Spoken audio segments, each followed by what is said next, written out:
yang saya ta'dimi pengasuh Pondok Pesantren Nurul Jadid Kiai Haji Zuhri Zaini BA, yang saya ta'dimi Kepala Pondok Pesantren Nurul Jadid sekaligus Rektor Universitas Nurul Jadid Kiai Haji Abdul Hamid Wahid MAG, yang saya ta'dimi jajaran pimpinan Unuja Kepala Perpustakaan Universitas Nurul Jadid Ibu Amelia Herlina SIP MKom, yang saya ta'dimi pula penyaji kita pada pagi hari ini Bapak Dr. Amin Muzakir yang telah berkenan hadir, dan tak lupa pula para undangan, para hadirin dan para peserta offline maupun online yang berbahagia. Pertama, marilah kita panjatkan puja dan puji syukur kehadirat ilahi Rabbi, yang mana berkat rahmat dan nikmatnya, hidayah dan inayahnya kepada kita, sehingga kita bisa berkumpul dan bisa mengikuti acara pada pagi hari ini. Sholawat serta salam semoga tetap tercurah limpahkan kepada junjungan kita, sang revolusioner dunia, Nabi akhir zaman, yakni Nabi Muhammad sallallahu alaihi wasallam, yang mana telah membawa kita dari zaman jahiliyah menuju zaman yang terang menderang seperti yang kita rasakan pada pagi hari ini. Baik, saya di sini selaku pembawa acara, selaku pemandu acara akan membacakan rentetan acara pada pagi hari ini. Acara yang pertama yakni pembukaan. Acara yang kedua yakni sambutan Kepala Perpustakaan Universitas Nurul Jadid. Acara yang ketiga yakni acara inti bedah buku Feminisme Kritis Gender dan Kapitalisme dalam Pemikiran Nancy Fraser, yang akan dipaparkan nanti oleh penyaji kita Bapak Dr. Amin Muzakir. Acara yang selanjutnya yakni sesi tanya jawab. Kami batasi untuk offline 2 penanya dan untuk online 2 penanya. Acara yang selanjutnya yakni penutupan untuk online. Acara yang selanjutnya yakni pemberian door prize dan cindera mata kepada penyaji dan peserta. Acara yang terakhir sambutan sekaligus doa. Baiklah para hadirin dan peserta offline maupun online, marilah kita buka acara pada pagi hari ini dengan pembacaan umul kitab, dengan harapan semoga acara pada pagi hari ini berjalan seiring dengan ridhonya. Ala hadihin niyah wa ala kulli niyatin shalihah. Al-Fatihah. Terima kasih kami sampaikan. Dilanjut dengan acara yang selanjutnya yakni sambutan kepada yang terhormat Kepala Perpustakaan Ibu Amelia Herlina SIP MKom, kami persilahkan.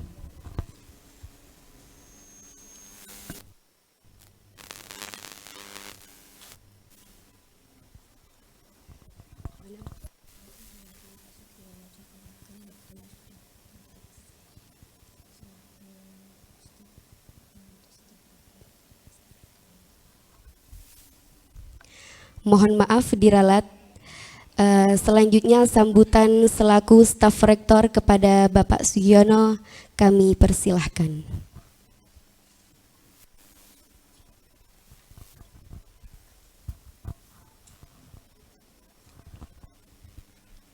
Bismillahirrahmanirrahim. Assalamualaikum warahmatullahi wabarakatuh. Bismillahirrahmanirrahim. Alhamdulillahirabbil alamin. Wassalatu wassalamu ala asrafil anbiya'i wal mursalin. Sayyidina wa maulana Muhammadin wa ala alihi wa sahbihi ajma'in. Amma ba'du. Yang kita muliakan dan kita ta'zimi bersama pengasuh Pondok Pesantren Nurul Jadid Al-Mukarram Kiai Haji Muhammad Zuhri Zaini, yang kita muliakan dan kita ta'zimi bersama pula Kepala Pesantren Pondok Pesantren Nurul Jadid Al-Mukarram Kiai Haji Abdul Hamid, yang juga selaku Rektor Universitas Nurul Jadid, Yang kita hormati bersama penyaji kita hari ini, yaitu Bapak Dr. Amin Mudzakkir selaku penulis buku yang akan dibedah nantinya, yaitu bedah buku Feminisme Kritis, Gender dan Kapitalisme dalam Pemikiran Nancy Fraser. Yang kita hormati pula saudara moderator selaku komandan kelas literasi dan juga kepala perpustakaan selaku inisiator kegiatan ini. Pertama-tama marilah kita memanjatkan puji syukur kehadirat Allah Subhanahu wa taala. Hari ini kita bisa bertemu di tempat yang mubarakah ini, yaitu dalam rangka membedah buku yang dikarang oleh Bapak Dr. Amin Mudzakkir, yaitu berjudul Feminisme Kritis, Gender dan Kapitalisme dalam Pemikiran Nancy Fraser. Kalau dari ejaannya itu seharusnya Nancy Fraser gitu. Ya, kalau Nancy Fraser mirip-mirip apa? Lemari es. Nancy Fraser. Freezer. Kalau yang saya tahu itu Nancy Fraser, pakai S ya. Shalawat dan salam kita haturkan kepada junjungan kita Nabi besar Muhammad sallallahu alaihi wasallam yang telah berjasa membawa kita dari alam kegelapan ke alam terang benderang keilmuan seperti sekarang ini. Hadirin hadirat yang berbahagia, baik yang online maupun yang offline. Yang kedua, kami juga mohon maaf karena Bapak pimpinan tidak bisa menghadiri acara ini karena ada kegiatan yang bersamaan sehingga tidak mungkin menghadiri acara ini. Namun beliau menyampaikan rasa terima kasih yang sebesar-besarnya atas kehadiran narasumber kita, yaitu Bapak Dr. Amin Mudzakkir. Sedianya saya menerima kabar bahwa beliau ada Nurul Jadid dari Bandung, ya, dari teman beliau yang bernama Bapak Ib Yahya yang juga penulis, ya, bahwa ada ketua BRIN yang di Nurul Jadid. Ya, ternyata ya, juga kirim fotonya kepada saya. Ya. Tentunya saya banding-bandingkan. Ya. Ternyata memang ganteng aslinya daripada fotonya. Hadirin hadirat yang berbahagia,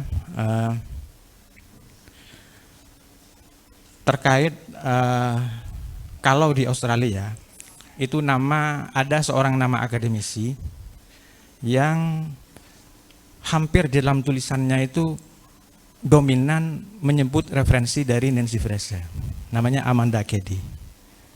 Dia menulis sebuah artikel berjudul Schooling in Social Justice Through the Lenses of Nancy Fraser. Ya. Dan alhamdulillah di Indonesia kita punya Bapak Dr. Amin Mudzakkir. Ya. Kita tepuk tangan buat beliau. Nah, siapakah sebenarnya Nancy Fraser itu? Dan bagaimana sebetulnya perspektif Nancy Fraser terkait gender dan kapitalisme? Nanti silahkan Anda berdiskusi dengan santai, kemudian berdinamika dengan beliau.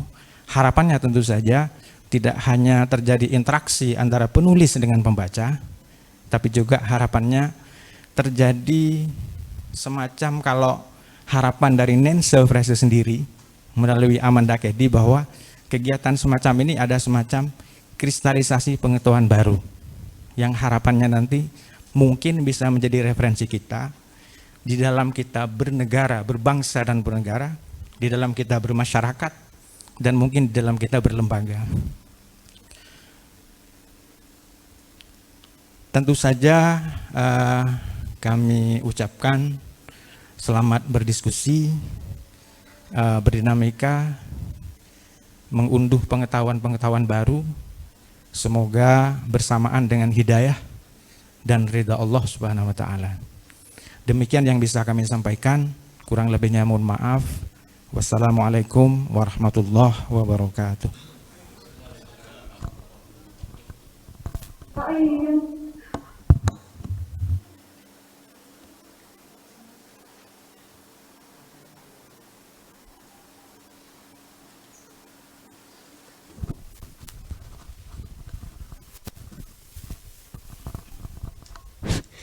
Terima kasih kami sampaikan sebelumnya. Selamat datang untuk Nyai Hajah Khadijatul Qadriyah APSAG MM PUB MSI yang telah berkenan hadir pada acara pagi hari ini. Acara selanjutnya yakni acara inti, bedah buku Feminisme Kritis Gender dan Kapitalisme dalam Pemikiran Nancy Fraser, yang akan dipaparkan oleh penyaji kita pada pagi hari ini. Kepada Bapak Dr. Amin Mudzakkir, waktu dan tempat kami persilahkan. Dan yang akan dipandu oleh moderator kita pada pagi hari ini kepada Bapak Ahmad Syahida PhD, waktu dan tempat kami haturkan.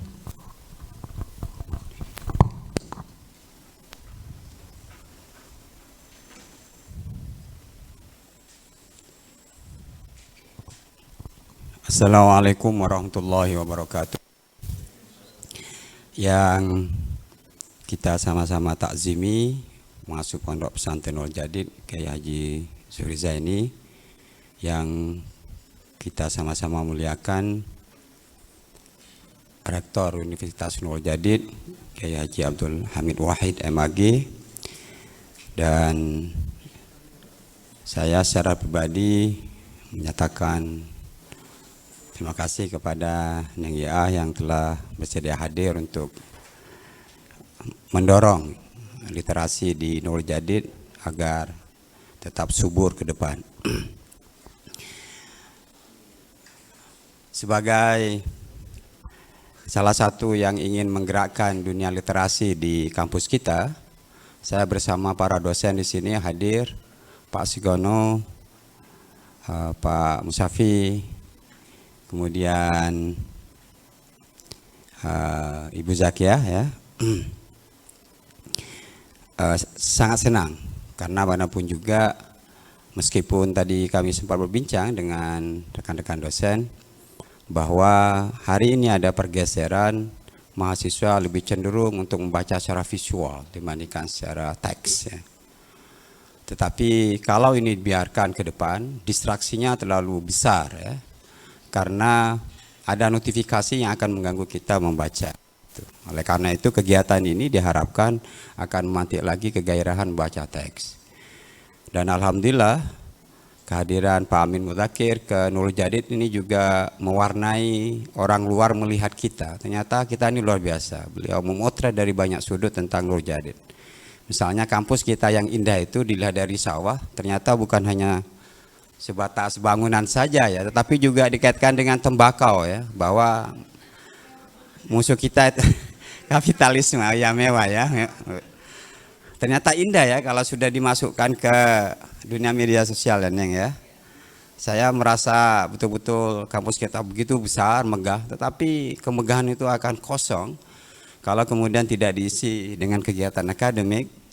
Dan alhamdulillah Pak Amin ini magnet ya, tidak hanya secara luring kita mengadakan, tapi secara daring, dan di daring sudah makin banyak. Mungkin karena terlalu pagi ya, mungkin akan lebih banyak lagi.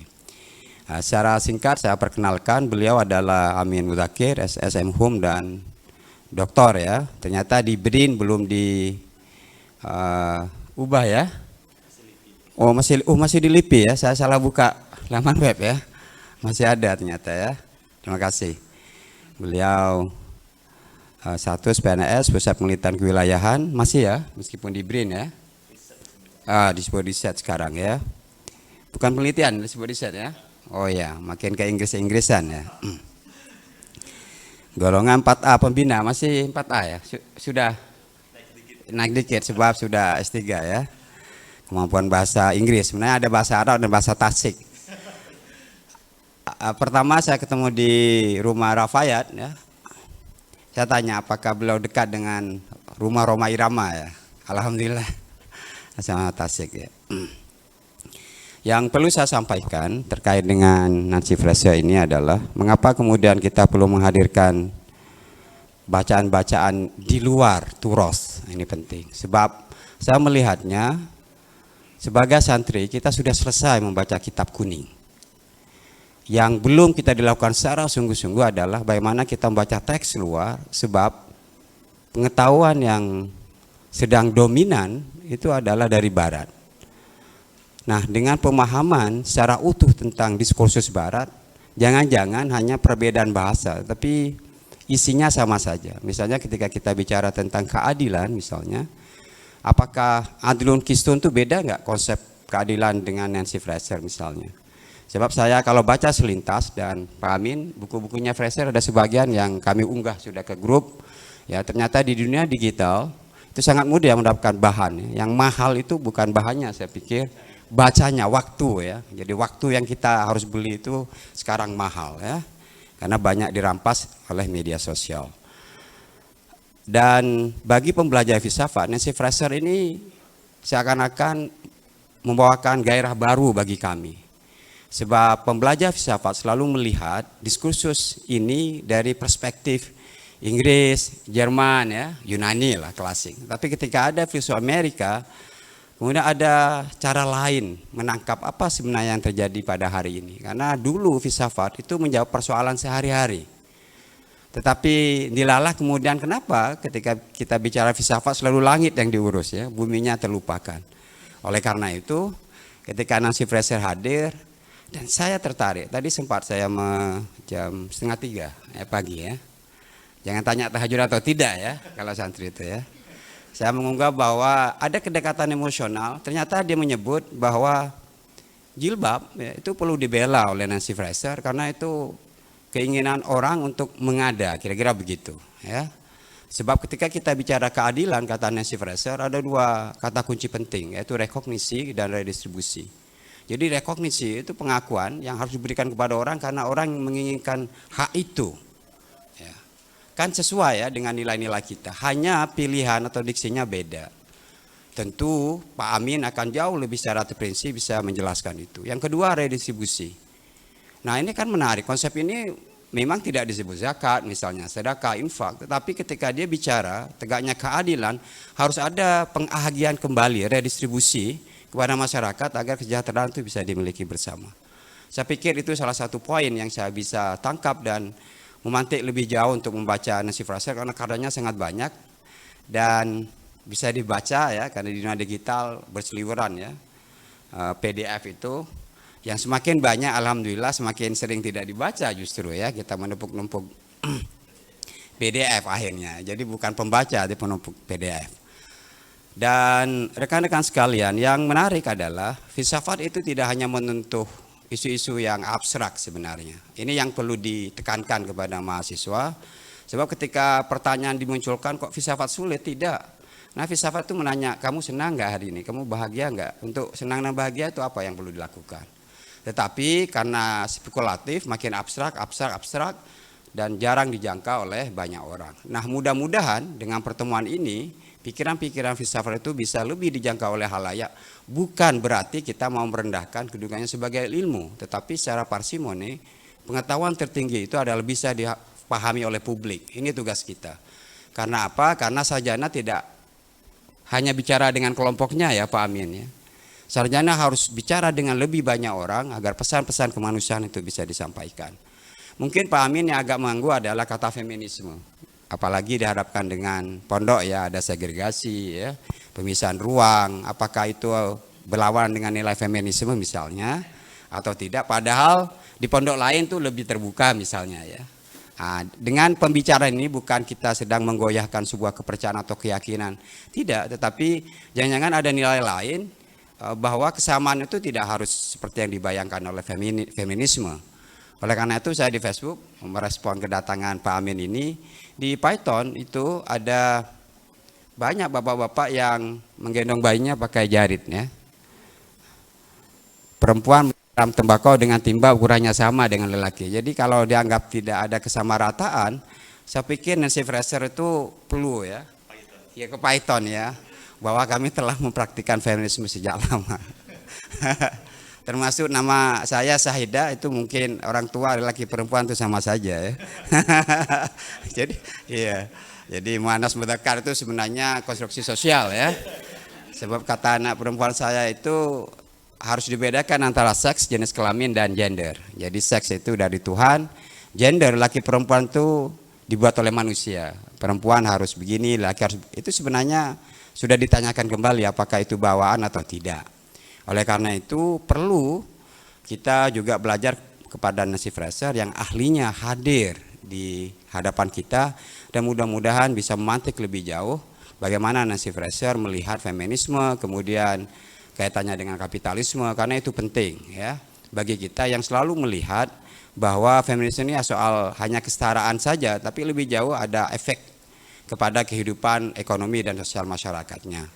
Oleh karena itu saya berikan sepenuhnya ruang ini kepada Dr. Amin Mudzakkir untuk berbagi dengan rekan-rekan di sini agar kita bisa menyerap lebih jauh apa sebenarnya yang dipikirkan oleh Nancy Fraser tentang pengalaman feminisnya di Amerika, dan mungkin ada hal-hal yang bisa kita ambil ya untuk pelajaran dan kita bisa berkomunikasi dengan bahasa kita nanti. Dipersilahkan Pak Amin, kami beri waktu berapa Pak Amin? Seselesainya slide ini berapa? 15 menit ya. Kita diskusi saja ya. Ya, kami persilakan kepada Dr. Amin Mudzakkir untuk menyampaikan paparannya. Dipersilakan Pak Amin.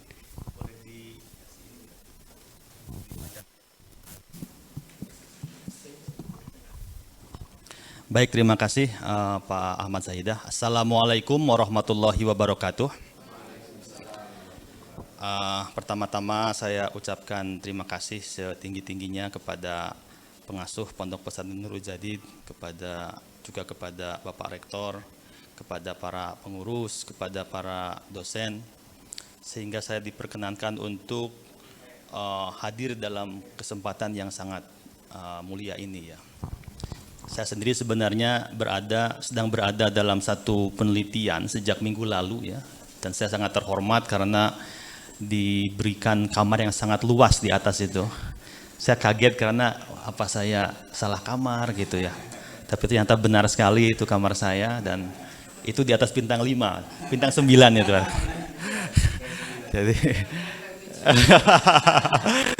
Jadi saya sangat bersyukur bisa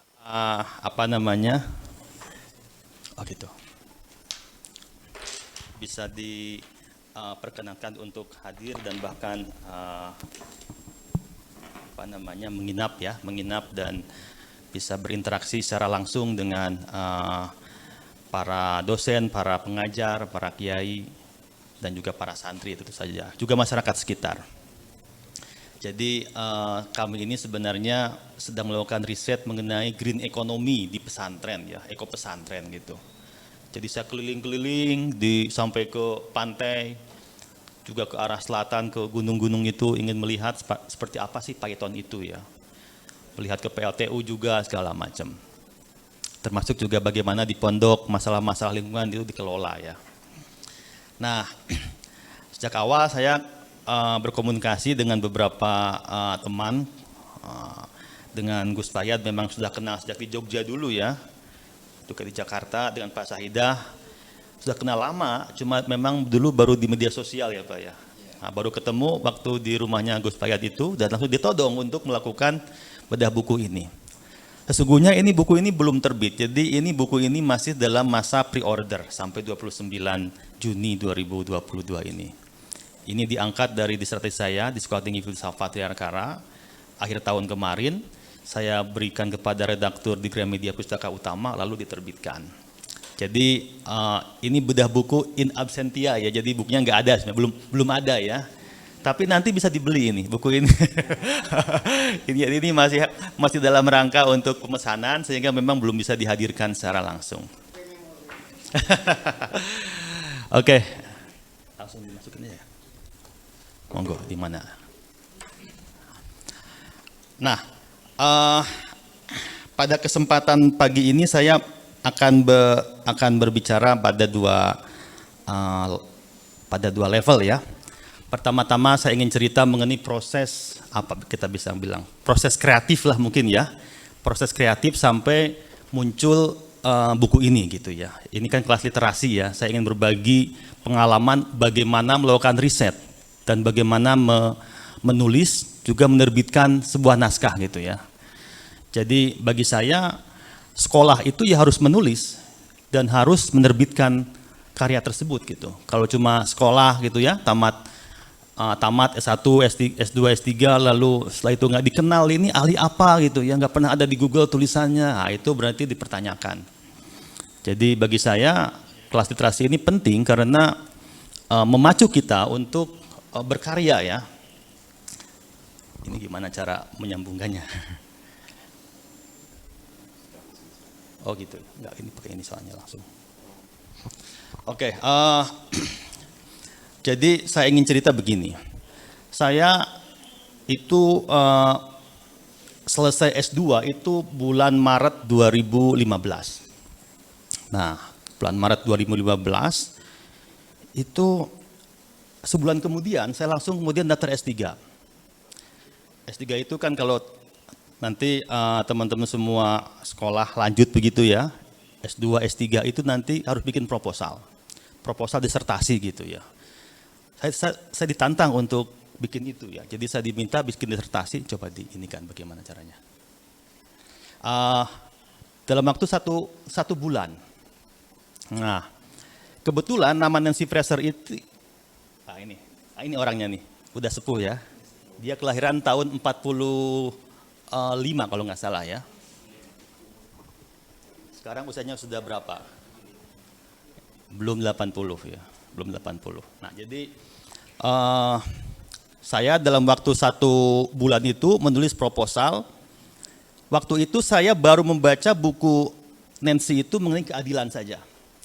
Jadi saya bikin proposal, saya serahkan kepada program S3 di STF Tirakara, diberi pembimbing Romo Magni Suseno, seorang yang sangat terkenal ya. Bagi teman-teman yang belajar filsafat pasti mengenal sosok Magni Suseno ini, seorang profesor filsafat, orang Jerman, sekarang jadi warga negara Indonesia, seorang tokoh Katolik juga, dan seterusnya. Nah, ketika saya mengajukan proposal itu sederhana, keadilan menurut Nancy Fraser. Karena saya baru baca 1 buku itu aja gitu. Dah terima ujian segala macam. Pada tahun berikutnya saya ujian proposal. Lalu setelah itu saya membaca buku banyak mengenai Nancy Fraser. Saya baca seluruhnya. Jadi saya baca seluruh buku Nancy Fraser yang pertama ya, dia itu publikasi pertama tahun 80-an. Tahun 80 lah, 81, 82. Sampai yang terakhir tahun 2022 awal. Maaf, 2021 pertengahan lah sampai saya kemudian ujian disertasi ya. Itu saya baca semua ya. Nah, setelah saya baca semua, saya merasa kalau cuma keadilan saja yang dibahas itu nggak cukup ya. Jadi ternyata setelah saya baca seluruh karya Nancy Fraser itu ada 3 tema yang dia geluti. Pertama soal keadilan, yang kedua soal ruang publik, yang ketiga soal negara kesejahteraan. Itu berkembang. Nah itu ya, riset itu yang baik itu berkembang ya. Jadi kita jangan kaget, jangan bingung kalau misalkan kalau nanti teman-teman bikin skripsi atau tesis itu ya, itu beda sama proposal, itu sangat memang begitu gitu ya.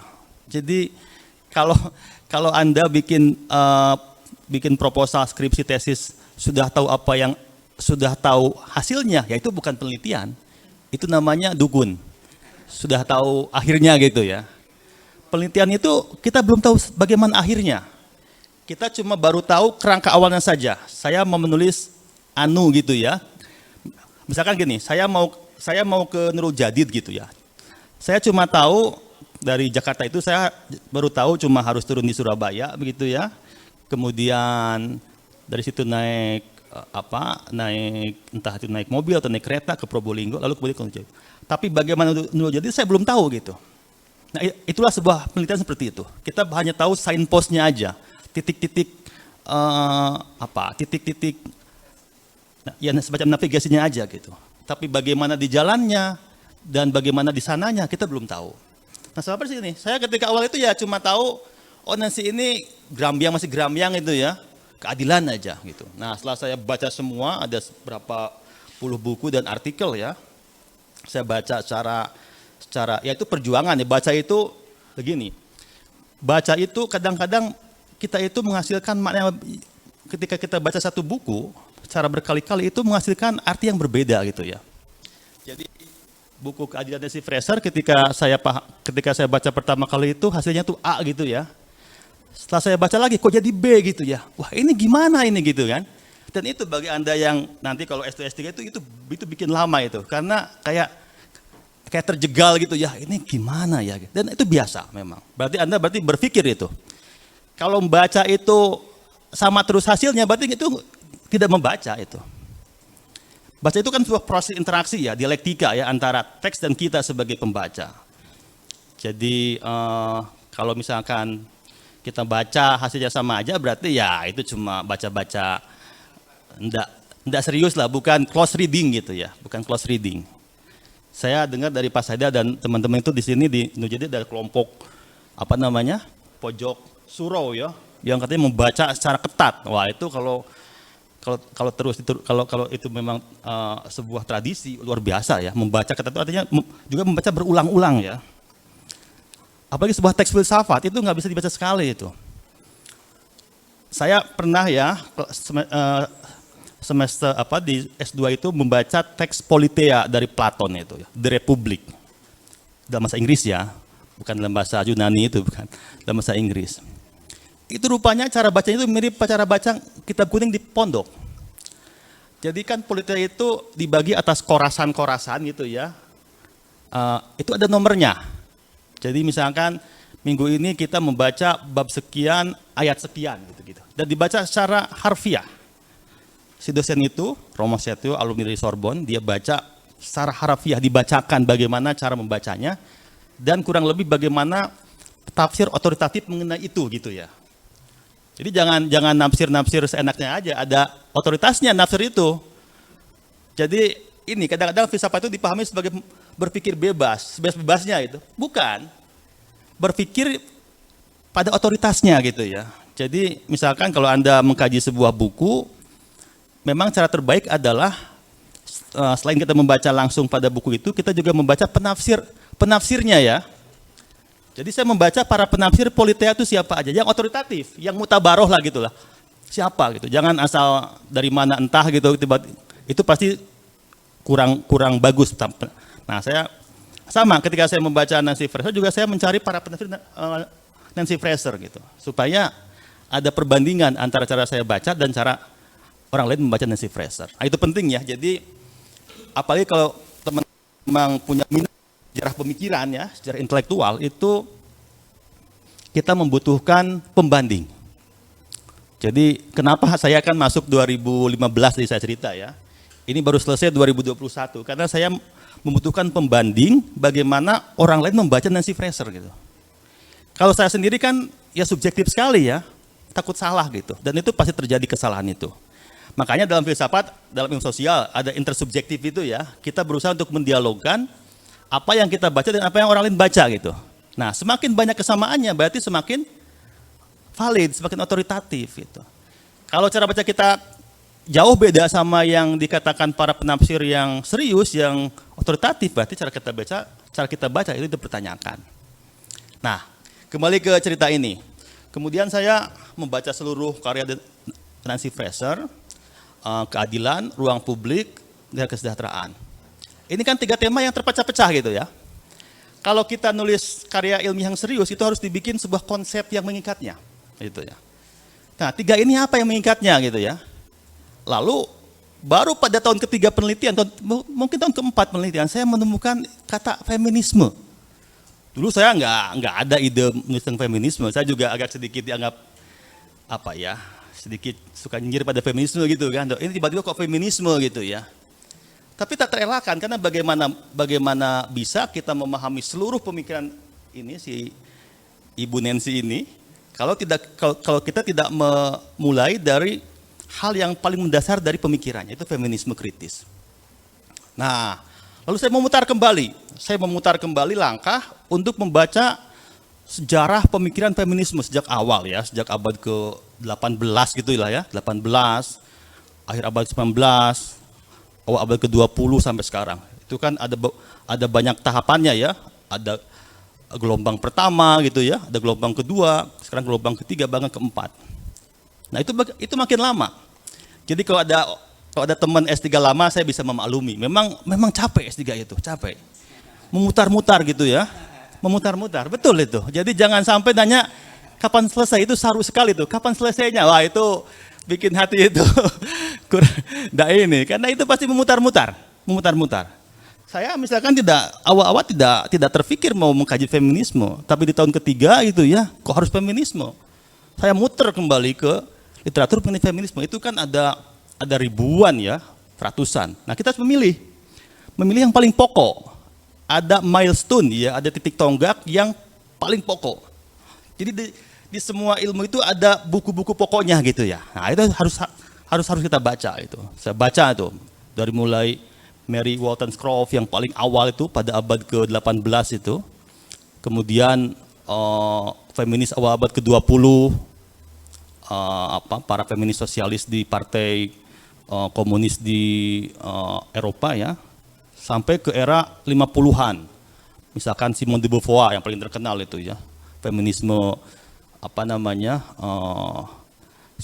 psikoanalisis lah gitu-gitu ya. Nah itu jadi. Lalu setelah saya berjuang hampir setahun untuk membaca itu, saya menemukan tambahan kritis. Jadi bukan hanya feminisme, tapi feminisme kritis. Orang bertanya, loh emangnya ada feminisme yang tidak kritis gitu kan? Ternyata ada, dan banyak gitu. Nah, melalui Nancy Fraser inilah saya menemukan ada banyak feminisme yang tidak kritis gitu. Bahkan ya dalam bahasa dia itu bahkan menjadi handmaiden, pelayan dari kapitalisme. Nah, jadi buku saya ini sebenarnya alih-alih mempromosikan sebuah feminisme ya, itu lebih mengkritisi feminisme. Jadi kata dia, feminisme yang berkembang terutama sejak tahun 70-an ya, itu adalah feminisme yang justru melegitimasi kapitalisme, gitu ya. Dalam bahasa beberapa penulis lain, inilah disebut sebagai neoliberal feminism. Nah, di Indonesia itu jarang dibahas kan, jarang sekali orang menghubungkan feminisme dan kapitalisme, jarang sekali. Umumnya orang ngomong tentang patriarki ya, pokoknya patriarki ya, sebagai makhluk yang paling tercela dan paling terkutuk itu patriarki. Nah, rupanya kalau Anda membaca sejarah ini ya, sejarah pemikiran feminisme, itu ada debat yang panjang sekali antara bagaimana memahami patriarki dalam pengertian kultural dan juga kapitalisme dalam pengertian ekonomi gitu. Nah, rupanya yang berkembang terutama di Indonesia hari ini itu lebih pada patriarki yang sifatnya kultural gitu ya. Jadi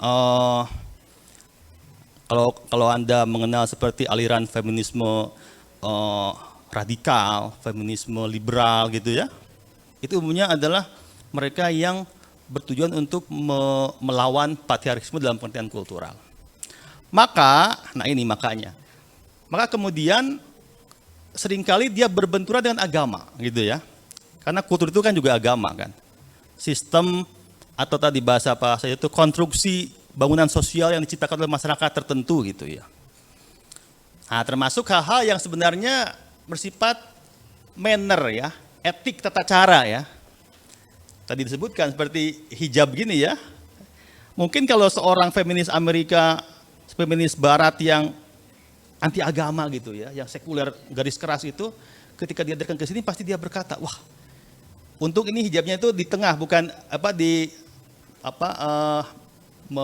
melintang ya, bukan kalau laki-laki di depan perempuan di belakang, lah udah pasti dia akan ini. Ini hebatnya ya, jadi dipisahnya itu tapi lebih pada ini ya, pembagian ruang aja ya, bukan pemisahan. Nah, termasuk soal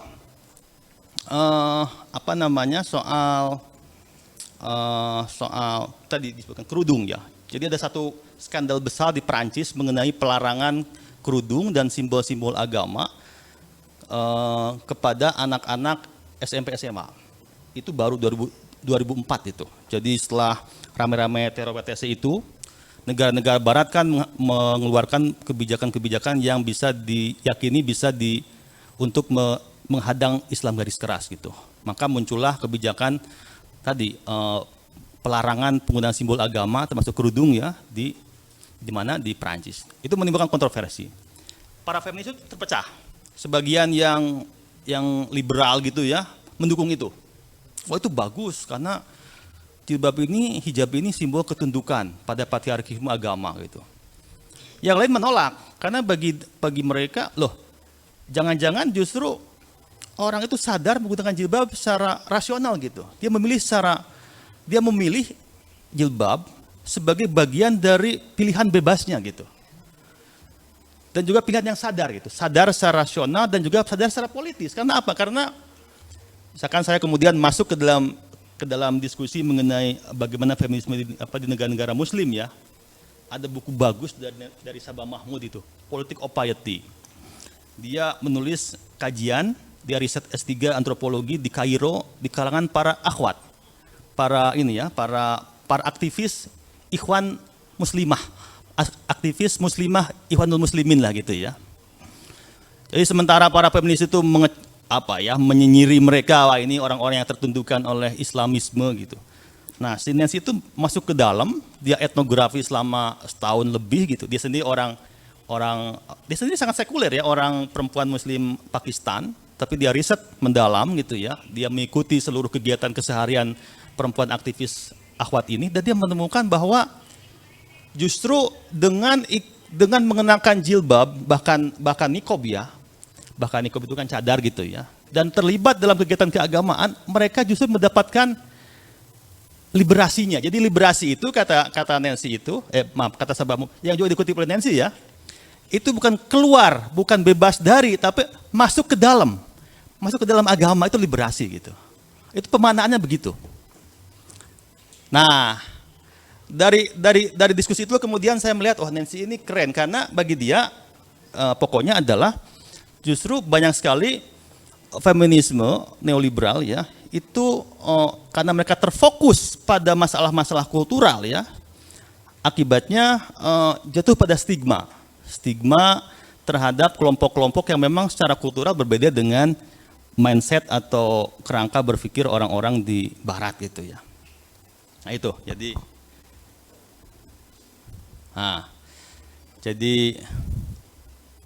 ini, lalu kemudian saya menggali apa itu critical feminism atau feminisme kritis itu. Rupanya, ini saya masuk ke bagian yang lebih substansial ya. Teman-teman yang belajar filsafat atau ilmu sosial pasti bisa mengikutinya. Kalau yang belum nanti mengikuti ya. Jadi apa itu critical feminism? Rupanya itu adalah sebuah kombinasi antara sosialis feminis dan critical teori mazhab Frankfurt. Nah, jadi kalau teman-teman telah membaca teori kritis mazhab Frankfurt ya, ada Adorno gitu ya, ada kemudian Habermas generasi kedua. Nah, Nancy ini generasi ketiganya. Jadi kalau generasi kedua pertama itu laki-laki semua gitu ya, laki-laki semua, nggak ada feminis perempuan, nggak ada filsuf perempuan pada generasi itu. Yang di kelompok ini ya. Baru pada generasi ketiga muncul para perempuan feminis filsuf di Amerika Serikat ya, yang mulai mengembangkan teori-teori dari generasi sebelumnya. Nah, Nancy ini mau menerjemahkan gagasan Habermas yang masih sangat bias laki-laki itu ya. Dia gabungkan dengan Marx itu ya, Karl Marx dan juga Karl Polanyi, sehingga menghasilkan apa yang dia sebut sebagai feminisme kritis. Jadi dimanapun pemikiran itu selalu merupakan kombinasi ya, campuran. Jadi kalau kita mau jadi pemikir ya kita harus membaca seluruh aliran yang telah ada, kemudian kita meramunya. Nah, Nancy ini meramu itu. Dia meramu semua diskusi perdebatan di kalangan sosialis feminis ya, feminis Marxis kiri gitu. Dan perdebatan di kalangan para pemikir, para filsuf teori kritis mazhab Frankfurt. Nah, kata dia begini, pemikiran di kalangan feminis sosialis itu bagus gitu ya, keren, cuma tidak cukup karena masih dia bilang, tidak memberikan ruang pada isu identitas itu ya, karena kelas kan, isunya kelas sekali. Nah, sementara yang teori-teori kritis mazhab Frankfurt itu keren, bagus, tapi kurang beri perhatian pada isu-isu gender. Nah, dia gabungkan. Jadi kritis di situ itu merujuk pada critical teori sebenarnya, critical teori dan sosialisme ya, atau Marxisme gitu. Tuh.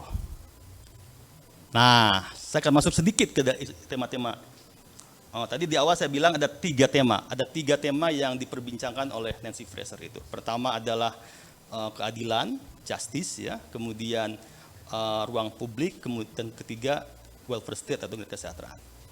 Nah, pada tema-tema keadilan dia itu berdebat dengan seorang pemikir, mungkin sekarang pemikir terpenting Jerman ya.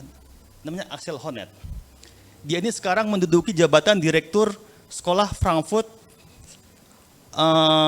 yang dulu dipegang oleh Habermas ya. Jadi kalau teman-teman pernah baca Habermas, nah ini penulisnya itu Axel Honneth.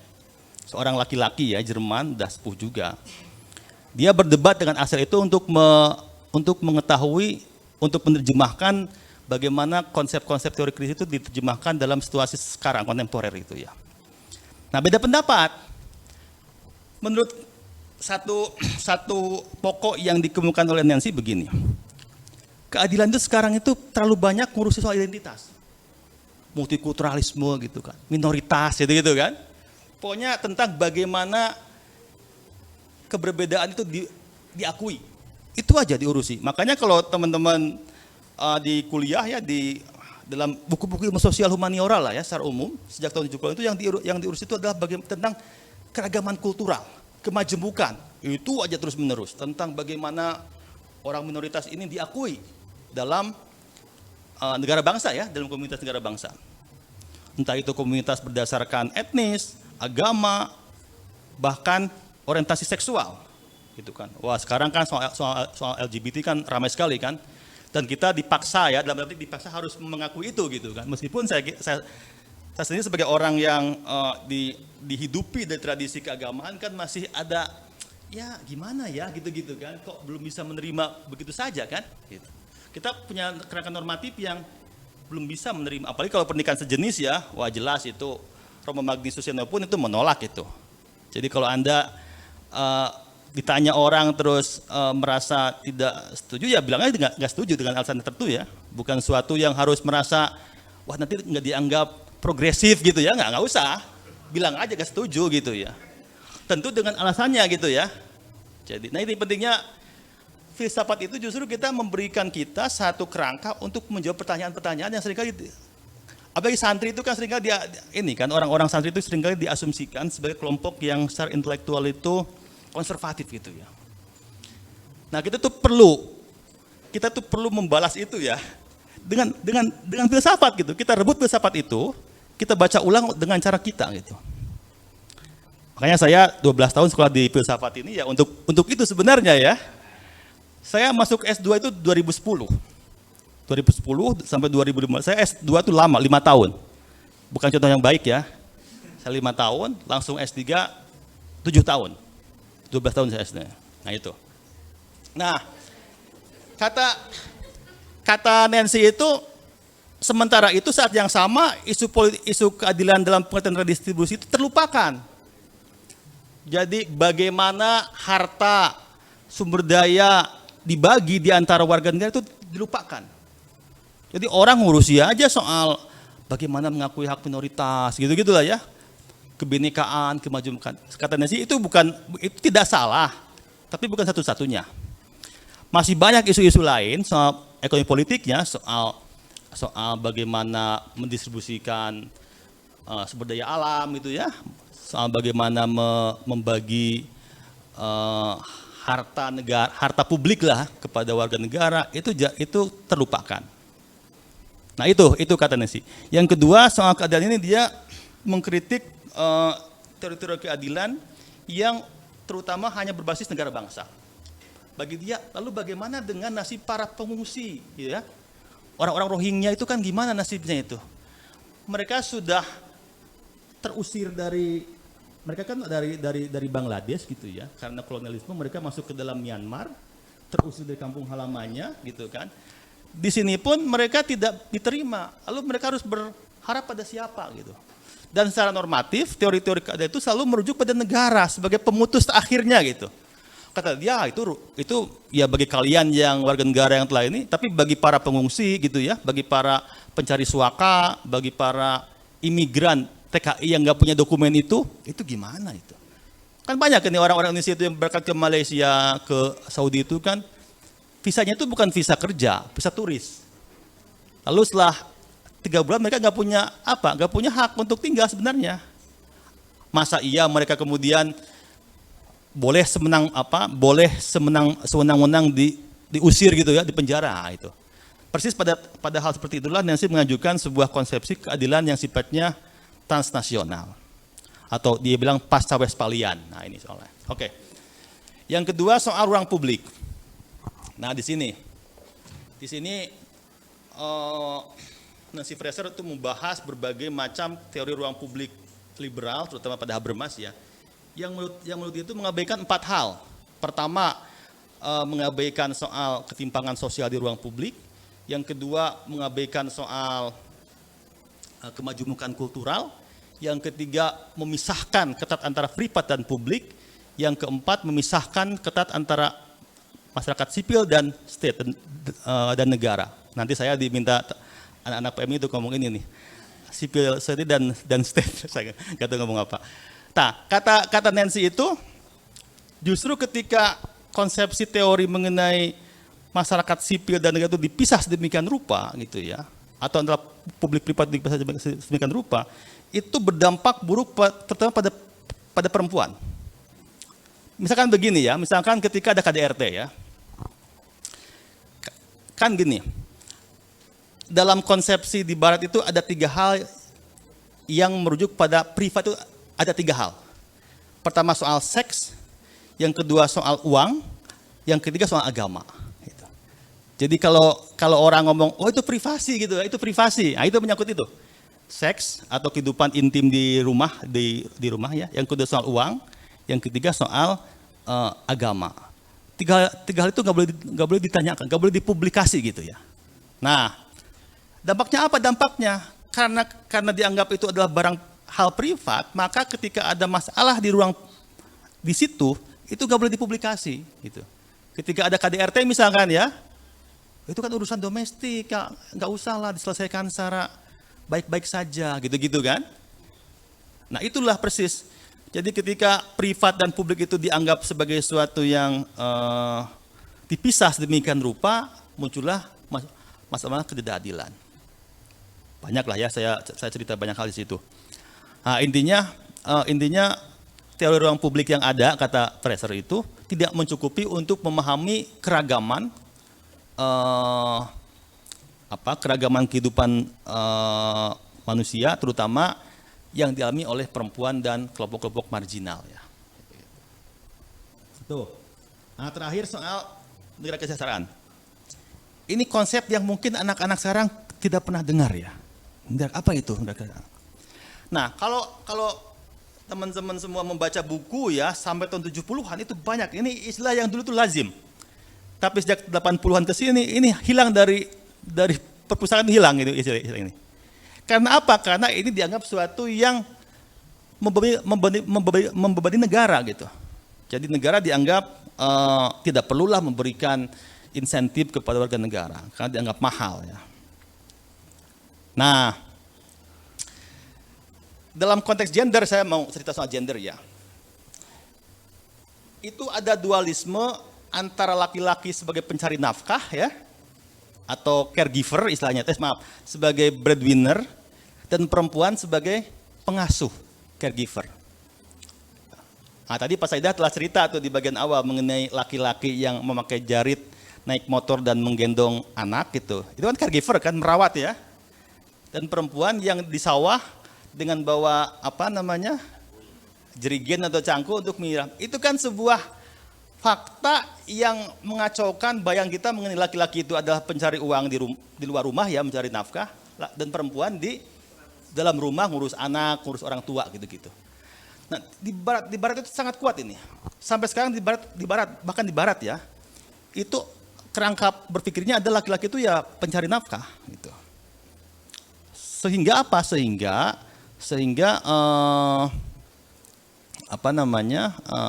skema-skema insentif, misalkan soal ini ya, soal dana-dana asuransi gitu ya. Itu dikenakan kepada pencari nafkah, bukan kepada para caregiver, kepada perempuan yang di rumah. Ini dampaknya secara kelembagaan itu sangat. Ya, saya cerita satu sebagian di buku saya bab ke-5 ini mengenai bagaimana diskriminasi terhadap para pengasuh caregiver ya yang terjadi di Amerika Serikat. Nah, masalah muncul seperti ini sekarang. Sekarang kalau Anda semua nanti ditakdirkan hidup di ibu kota ya, kan di ibu kota itu begitu. Suami kerja di luar rumah ya, istri pun kerja di luar rumah gitu kan. Lalu yang ngurus anak siapa? Susah kan? Nah itu. Bagi yang punya uang, kalau gak punya uang siapa? Kan pasti menarik orang tua atau mertua kan, neneknya. Jadi para ibu-ibu sepuh itu udah bekerja puluhan tahun, kita kerjakan kembali gitu ya, dengan alasan untuk sayang cucu. Itu. Nah, padahal faktanya hari ini di Jakarta lah yang saya tahu itu hampir lebih dari separuhnya itu sama-sama bekerja di luar rumah. Nah, bagi orang yang punya gaji di atas 20 juta sih tinggal ke child care atau baby penitipan anak lah ya, itu banyak sekali ya. Tapi bagi yang gajinya di bawah 5 juta, kalau nggak dititipin tetangga ke siapa? Susah kan? Akibatnya apa? Akibatnya anak-anak itu tumbuh menjadi anak-anak yang kurang perhatian, gitu-gitu. Nah, gitu-gitu. Dan negara, ini menarik ya, negara tidak pernah memberikan perhatian pada soal ini. Para feminis pun tidak pernah advokasi soal ini. Nggak ada feminis, mari sebenarnya ada. Jadi dalam peraturan Gubernur DKI zaman Ahok itu ada pergub itu yang mewajibkan seluruh gedung itu mempunyai child care. Nah itu berarti lebih feminis daripada di barat sana gitu ya. Nah makanya itu. Padahal isu paling penting itu pengasuhan anak. Jadi kalau Anda ini yang belum menikah, tapi kalau Anda nanti sudah punya keluarga itu isu yang paling merepotkan itu. Apalagi kalau sama-sama kerja, itu ya, sama kerja. Nancy itu membahas itu. Jadi ini pengalaman yang real ya, konkret dihadapi terutama para kelas pekerja ya, yang tidak tahu harus bagaimana. Nah saat yang sama negara karena neoliberalisme itu ya, itu menghentikan insentifnya pada isu seperti ini. Karena bagi mereka itu urusan kalian lah, bukan urusan negara gitu, domestik. Gitu. Padahal enggak. Dulu itu di zaman sosialis masih kuat ya, negara itu mensubsidi untuk titipan anak itu disubsidi. Jadi para pekerja itu ya mereka pagi-pagi nitipin anak gratis ya dulu ya, zaman 70-an, 80-an awal. Ya udah pulang sudah siap, sudah anak udah dimandiin gitu udah siap gitu pulang. Enak. Gitu. Kalau sekarang kan enggak. Dia harus merogoh hampir separuh. Saya cerita sendiri lah ya. Saya punya anak tahun 2010. Sama-sama bekerja. Bingung kan? Gimana ini gitu-gitu. Dan rejim absen makin ketat kan? Nggak bisa kita ini. Lalu saya harus menitipkan anak ke child care. Mahal sekali itu. 3 juta sebulan itu. Itu kan habis, Bu. Gaji saya kan habis buat Anda untuk itu kan. Apalagi masih asisten ahli kalau dosen ya udah. Itu berat itu. Nah, kalau yang masih punya mertua atau orang tua dekat, dititipin gitu kan, sore hari diambil. Kalau yang orang tuanya jauh, susah itu. Nah, gitu. Nah, ini jadi Nancy kemudian mengadvokasi bahwa feminisme pun harus masuk ke isu seperti ini gitu. Bukan hanya isu soal tubuh gitu ya, seksualitas, tapi isu kesejahteraan. Nah, ini yang saya suka dari dia tuh memang persis itu masuk ke wilayah-wilayah yang benar-benar saya alami juga gitu ya. Ini bukan isu yang jauh tapi isu kita semua gitu yang di sini gitu. Itu. Nah, juga saya ngomong tentang relevansi Indonesia, saya ngomong banyak situ. Termasuk saya bilang begini. Saya merasa konsepsi teoritis dari Nancy Fraser itu berguna bagi kita di Indonesia yang memang merupakan masyarakat muslim lah ya. Jadi saya lihat begini. Saya lihat wacana feminisme Islam di Indonesia itu sangat bias liberal ya.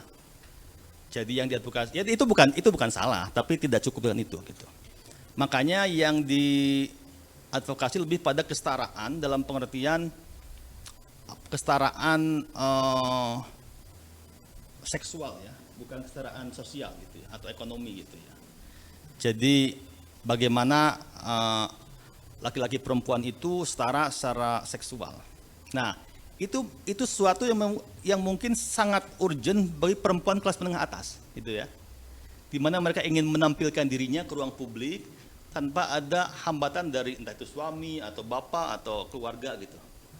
Tapi bagi perempuan kelas menengah bawah, kelas pekerja, yang dibutuhkan lebih pada kesetaraan ekonomi politik, ekonomi dan sosial ya. Bagaimana agar mereka bisa mengakses pekerjaan yang layak, yang setara dengan laki-laki yang ingin gitu. Nah, saya merekomendasikan para feminis muslim Indonesia itu lebih mulai membaca isu-isu seperti ini ya, daripada soal patriarki. Ya itu penting ya, penting, tapi harus dikembangkan.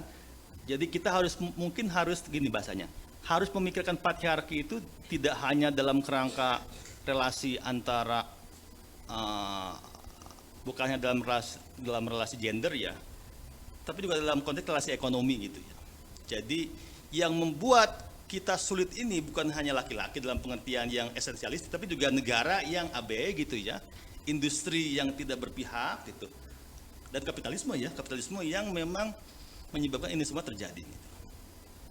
Nah ini jadi tadi contoh konkretnya itu persis pada soal pengasuhan ini ya, pengasuhan. Nah makanya kalau feminis masuk ke pesantren itu kan yang dilihat, wah ini kok masih ada kitab buku dulu Jen, ini kok masih apa gitu ya, masih ya itu betul, cuma mbok ya lihat itu ada TPA anak kan, itu kan bagus gitu kan. Jadi kalau masih melihat secara secara simbolis gitu ya, hanya sekadar bahwa perempuan memang secara simbolis ditempatkan lebih bawah. Kalau hanya cuma itu cara membacanya, saya kira kurang memadai ya. Tapi kalau dibaca secara lebih struktural, karena gini, bahkan kalau ngomong ini, mohon maaf, kalau misalkan ngomong di pesantren pun kan ada lapis-lapisnya ya, ada lapis-lapis elitnya gitu ya, lapis menengahnya, lapis. Kalau lapis atasnya kan nggak ada masalah kan, mereka yang perempuan lapis atas di kelompok di komunitas pesantren ya menikmati privilege, hak istimewa kan. Tapi yang di kelas bawah, nah itu yang susah. Jadi jangan Fraser ini membantu kita untuk mengidentifikasi berdasarkan kelas sosialnya gitu ya. Bukan hanya identitasnya secara generalistik. Jadi ya ini mungkin bagi kelas elit ini tidak menyenangkan ya, karena persis mengkritik hak istimewa yang sering mereka dapatkan sekarang itu. Diistimewakan sebagai kelas atas karena keturunan, karena mungkin. Nah makanya Nancy itu, saya menafsirkan begini, Nancy mungkin tidak setuju dengan soal jatah perempuan di parlemen itu loh. Yang itu dimanfaatkan oleh siapa? Oleh istrinya, anak perempuannya, pejabat-pejabat itu loh. Jadi bukan perempuan umumnya, bukan, tapi perempuan-perempuan yang ada di elit gitu ya. Saya pas ujian itu ditantang sama Roma Magnis. Anda setuju nggak dengan kuota 30% itu? Saya bilang, ya kalau kuota untuk pemilihan saya setuju. Tapi kalau harus nanti terpilih segitu ya enggak kan, yang milih kan rakyat kan. Tapi kalau memang dalam DPT itu ya itu memang haruslah, karena kalau tanpa gitu seringkali perempuan dipinggirkan. Tapi kalau harus 20, harus 30% ada di parlemen, nah bagaimana caranya gitu? Kan susah kan, kecuali diangkat ya. Dan faktanya pun saya punya data statistik siapa perempuan yang sekarang duduk di DPR itu ya. Ya keluarga elit laki-laki. bukan perempuan umumnya, bukan, tapi tadi anak istrinya, saudaranya, elit laki-laki itu. Jadi kalau kesetaraan hanya dipahami secara generik, yang untung itu perempuan elit. Tapi perempuan kelas menengah bawah ya gigit jari gitu. Tetap aja. Itu ya kurang lebih gitu. Oke, saya kira itu ya. Saya juga kasih catatan kritis pada Nancy itu, biasalah kalau kalau nanti Anda S3 S2 itu kan harus bikin critical standing point lah ya, semacam apa novelty-nya gitu kan. Apa novelty-nya? Kalau cuma mengutip mengulang-ulang katanya, itu kan cuma. Dan itu makan waktu 2 tahun itu. Saya 2 tahun berjuang untuk menemukan apa sih novelty-nya ini gitu. Sampai sakit kepala saya, sampai asam lambung gitu kan. Ini gimana, ini apa novelty-nya? Kalau enggak kan buat apa S3 kalau hanya menghasilkan kayak gini. Jadi Pak Musafi ini ya mohon bersabar untuk menemukan novel itu ya. Nah, saya menemukan memang ada kelemahan sangat serius ya. Cara Fraser membaca sejarah juga sangat bias. Dan juga dia abai terhadap isu-isu agama ya. Saya kira padahal kalau kita melihat Amerika Serikat sendiri, isu agama seperti juga isu ras itu sangat krusial dan Nancy hampir tidak melihat itu gitu. Oke, saya kira itu ya kesimpulan. Intinya saya ingin kembali ke tadi yang disampaikan oleh Pak Saidah. Intinya mari kita perluas cakrawala kita ya dengan membaca karya-karya yang mungkin tidak mainstream ya. Terus terang saya cek ya di Indonesia itu memang belum ada. Saya tanya kepada teman-teman yang mengajar misalkan di PASA, di UI, di UGM. Jadi semua orang itu kalau ngomong feminisme itu umumnya kalau tidak pasti ya, itu feminisme liberal atau radikal. Itu aja udah. Soal kebebasan ekspresi gitu-gitu ya. Tapi soal kesejahteraan, keadilan dalam pengertian yang ekonomi itu kurang. Nah, saya ingin berkontribusi supaya publik di Indonesia itu punya perspektif lain yang lebih kritis terhadap masyarakat yang ada di sini. Sehingga feminisme itu tidak menjadi sekadar pelayan tapi kritik pada kapitalisme gitu. Itu jadi dalam bahasa Mark Horkheimer, tokoh garis pertama Frankfurt School ya, supaya tidak terbelit oleh kapital gitu. Itu. Jadi mungkin itu ya Pak Sahidah, nanti bisa diteruskan oleh diskusi. Saya serahkan kepada moderator kembali. Assalamualaikum warahmatullahi wabarakatuh. Waalaikumsalam warahmatullahi wabarakatuh. Terima kasih Mas Amin yang telah memaksa saya mencatat berlembar-lembar ya. Al-ilmu bisutur la bisudur. Ilmu itu dicatat ya, jangan diletakkan di kepala. Anda sudah banyak masalah ya. Kalau catat lupa. Dan menarik ada 3 isu besar yang disampaikan tadi terkait keadilan, kemudian ruang publik, dan yang terakhir itu adalah negara kesejahteraan. Ternyata NIA sudah lebih maju dari Fraser sebab sudah bikin TPA Rohmah yang kepengasuhan universal sudah dilakukan. Karena kata Aristoteles tujuan pengetahuan itu bukan pengetahuan tetapi tindakan. Jadi Nurul Jadid sudah bertindak sebelum Fraser berpikir ya. Dan yang kedua, Kiai Zuhri itu sudah menerima pendeta perempuan dari gereja Kristen Gereja Jawa. Ya, di ruang tamu. Artinya segregasi itu bukan diharamkan pada santri, tetapi santri harus berpikir untuk apa bertemu dengan perempuan. Itu penting. Ya. Jadi itu nilai pesantrennya. Mungkin Barat itu tidak paham ini karena dia tidak ke sini ya. Iya, perlu diundang. Nah, dan yang bersyukur lagi ada Pak Farhan di sini ya. Beliau adalah doktor baru lulus dan ahli dalam isu minoritas sama dengan Pak Amin ya. Sama-sama minoritas orang ini ya. Kasihan ya. Mudah-mudahan nggak kesepian. Ya. Suka yang minoritas. Jadi ada banyak isu yang mungkin kita bisa diskusikan di sini. 2 termin, yang untuk luring itu 2, daring 2 ya. Dan alhamdulillah yang dari daring itu ada dari Bali, ada dari Jepara, bahkan dari Australia ya, Mbak Irina.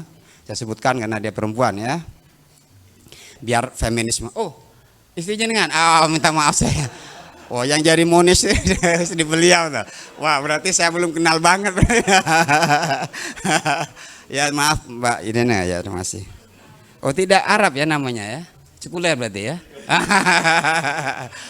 Jadi kepada para mahasiswa yang ingin bertanya, yang dari mahasiswa 1, nanti yang daring silahkan secara langsung karena kita live. Dipersilahkan yang untuk luring dulu. Oh ya, silakan Hirzan 1, yang dari mahasiswi. Silakan. Oh ya, ada ya, yang hijau ya. Enggak, belum. Mana yang dari masih dipikir? Ya, wah ini stereotip. Jadi perempuan itu merasa jadi berpikirnya kemudian. Ini tidak sebenarnya. Ditunggu ya yang mahasiswi ya. Ning mau menyampaikan satu ning? Tidak. Oh J nih. Kepada Hirzan singkat padat ya, dipersilakan. Panitia dikasih ini ya mic-nya ya, biar langsung dari situ.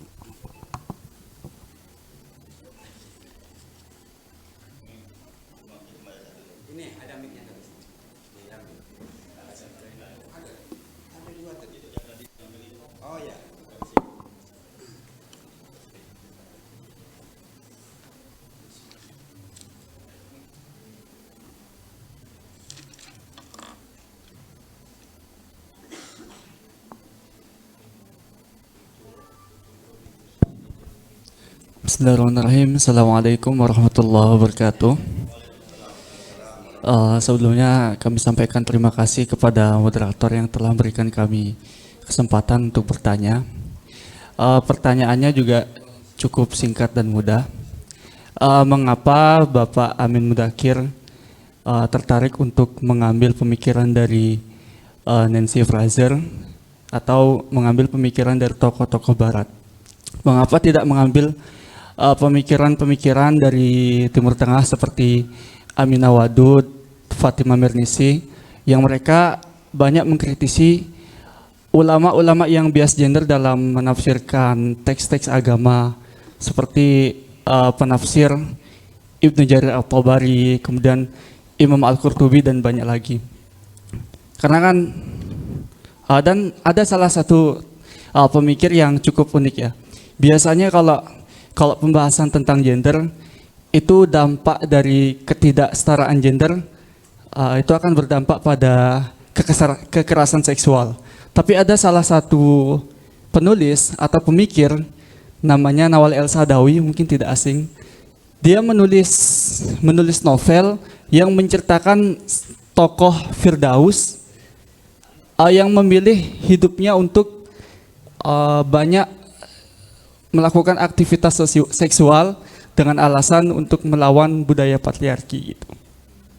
Nah, itu pertanyaannya. Dan juga kalau bicara tentang ruang domestik antara Barat dan Timur, justru malah lebih sempit di Timur Tengah daripada di Barat gitu. Jadi sepertinya lebih menarik jika Bapak mengambil pemikiran dari Timur Tengah. Karena seorang tokoh Arab reformis namanya Rifa'at Rafi' At-Tatahwi mengatakan bahwa perempuan-perempuan di Barat itu seperti anak yang dimanjakan, sedangkan perempuan-perempuan yang di Timur Tengah itu seperti bahan mebel gitu. Itu mungkin, terima kasih. Wassalamualaikum warahmatullahi wabarakatuh. Ya, silakan mahasiswi. Belum ya? Oke. Dijawab dulu atau kita ke daring, Mas Amin? Yang Hirzan tadi ada 2-3 isu. Langsung aja dulu ya. Untuk kepada yang daring, karena sangat banyak dari banyak negara, saya persilakan kepada Mas Amin. Terima kasih, Mas siapa namanya? Hirzan ya. Alasannya memang sangat praktis ya. Jadi saya sekolah di Sekolah Tinggi Filsafat di Ankara, itu kan sekolah filsafat Barat ya. Filsafat Barat. Saya S2 itu nulis tentang Sheila bin Habib. Sheila ini seorang filsuf perempuan Yahudi, kelahiran Konstantinopel, Istanbul ya. Tapi sekarang tinggal di Amerika Serikat. Nah, ketika saya riset mengenai Sheila bin Habib ini, saya ketemu nama Nancy Fraser. Nah, 2 orang ini adalah, tadi saya bilang, generasi ketiga teori kritis Frankfurt School di Amerika Serikat. Jadi ini lahir dari sebuah interaksi intelektual ya. Jadi setelah saya mengkaji Sheila bin Habib, saya kemudian menemukan Nancy Fraser. Nah, dari mana saya ketemu nama Sheila bin Habib? Karena saya di LIPI itu riset mengenai migrasi. Saya riset antara 2010 sampai 2015 itu mengenai orang-orang yang termarginalisasikan, orang-orang Indonesia yang termarginalisasikan di Belanda. Jadi para TKI yang undocumented gitu ya, yang tanpa dokumen, para eksil 65 gitu ya, para orang-orang yang termarginalisasikan lah. Lalu saya mikir bagaimana filsafat yang abstrak itu menjawab soal-soal itu gitu ya. Bagaimana filsafat yang sedemikian tinggi itu bisa menjawab soal-soal atau bisa dibunyikan di hadapan mereka yang punya masalah-masalah soal dokumentasi di imigrasi gitu ya, yang siap dideportasi di imigrasi dan seterusnya. Nah, ketemulah Sheila bin Habib. Jadi kalau Anda belajar soal pengungsi ya, soal TKI ilegal, secara filosofis pasti akan berujung pada Sheila Ben Habib. Nah, Sheila itu adalah teman atau mitra diskusinya si Nancy Fraser ini. Gitu. Itulah kurang lebih seperti itu. Jadi saya itu berfilsafat itu karena saya berfilsafat itu bukan lagi duduk diam kemudian merenung-renung itu bukan ya. Pagi-pagi ngopi terus apa yang harus difilsafatkan bukan. Itu filsafat melamun ya. Itu filsafat itu seringkali begini. Seringkali di Indonesia itu filsafat itu lahir dari orang-orang yang memang kurang kerjaan ya.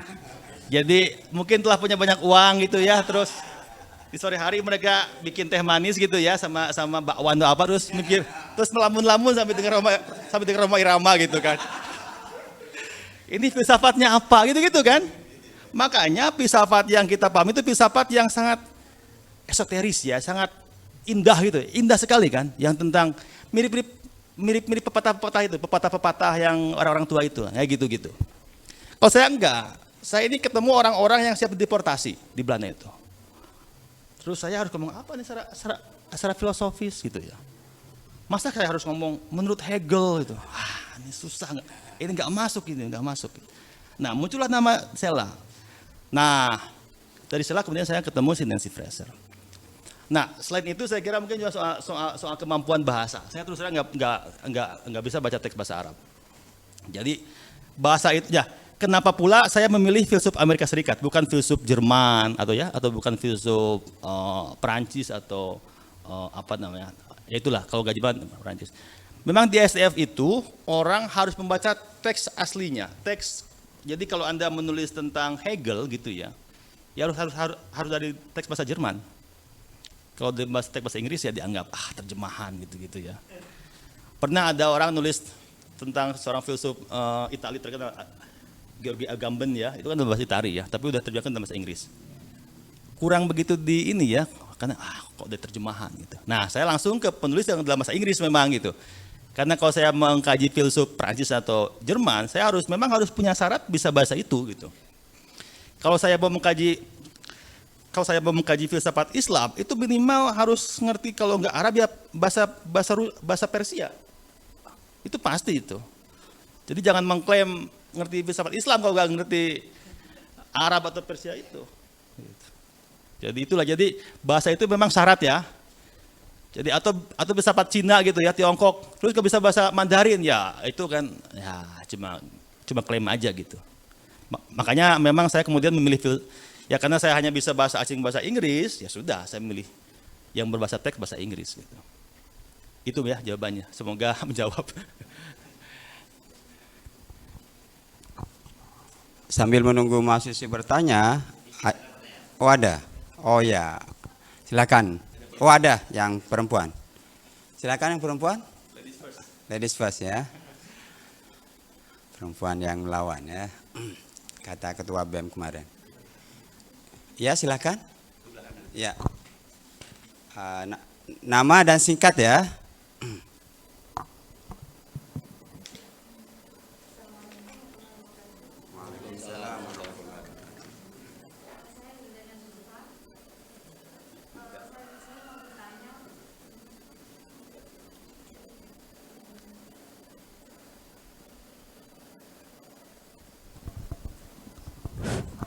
Oke, baik, yang mau saya tanyakan di sini dari pemaparan Pak Amin tadi sudah sangat jelas ya tentang beberapa teori-teori tentang Nancy Fraser tadi. Kemudian yang saya menarik juga tadi beberapa yang disampaikan juga disanggah oleh Bu Nyai Iah ya, bahwa Nurul Jadid sudah lebih dulu menerapkannya. Saya rasa sebuah penelitian tidak hanya akan menjadi sebuah penelitian saja kan ya. Yang saya tanyakan di sini, Nancy Fraser tidak akan luput dari sosiohistorisnya. Lantas bagaimana relevansinya dalam konteks keindonesiaan? Terima kasih.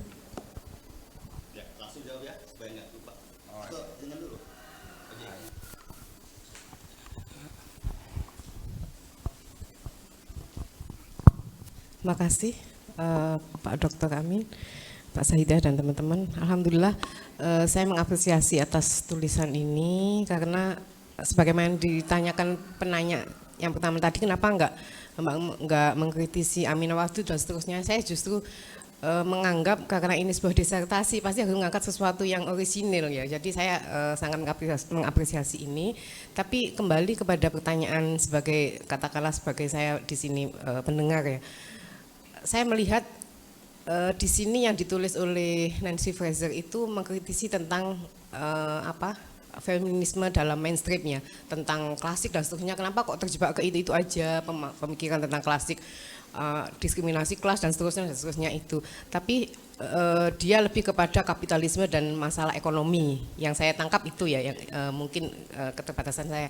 Yang saya tangkap seperti itu.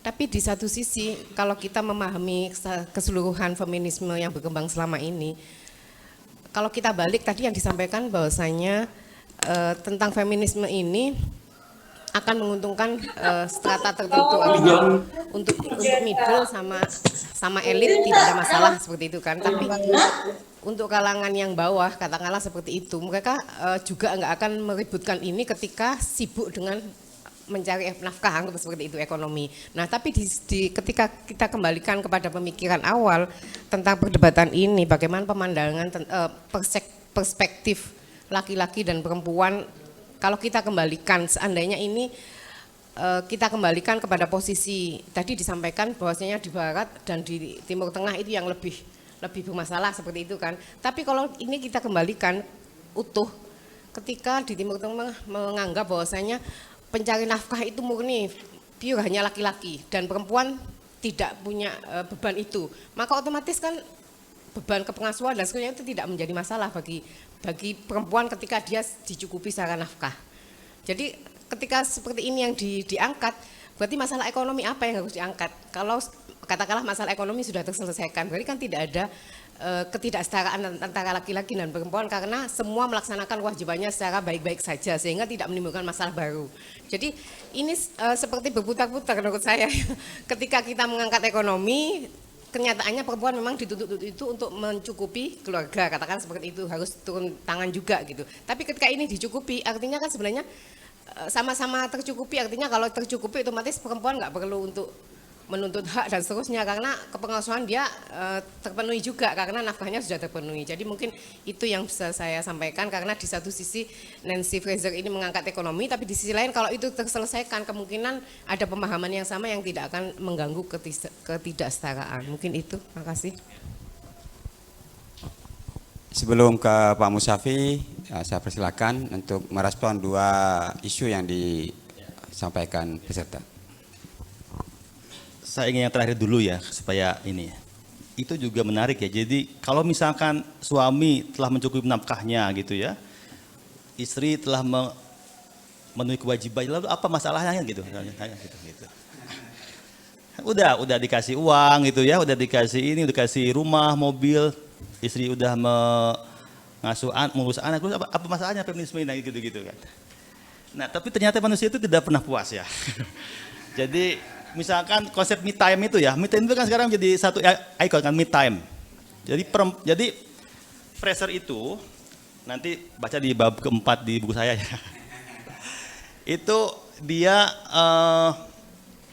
dan ini telah menjadi sebuah diskursus global ya mengenai, saya lupa ya.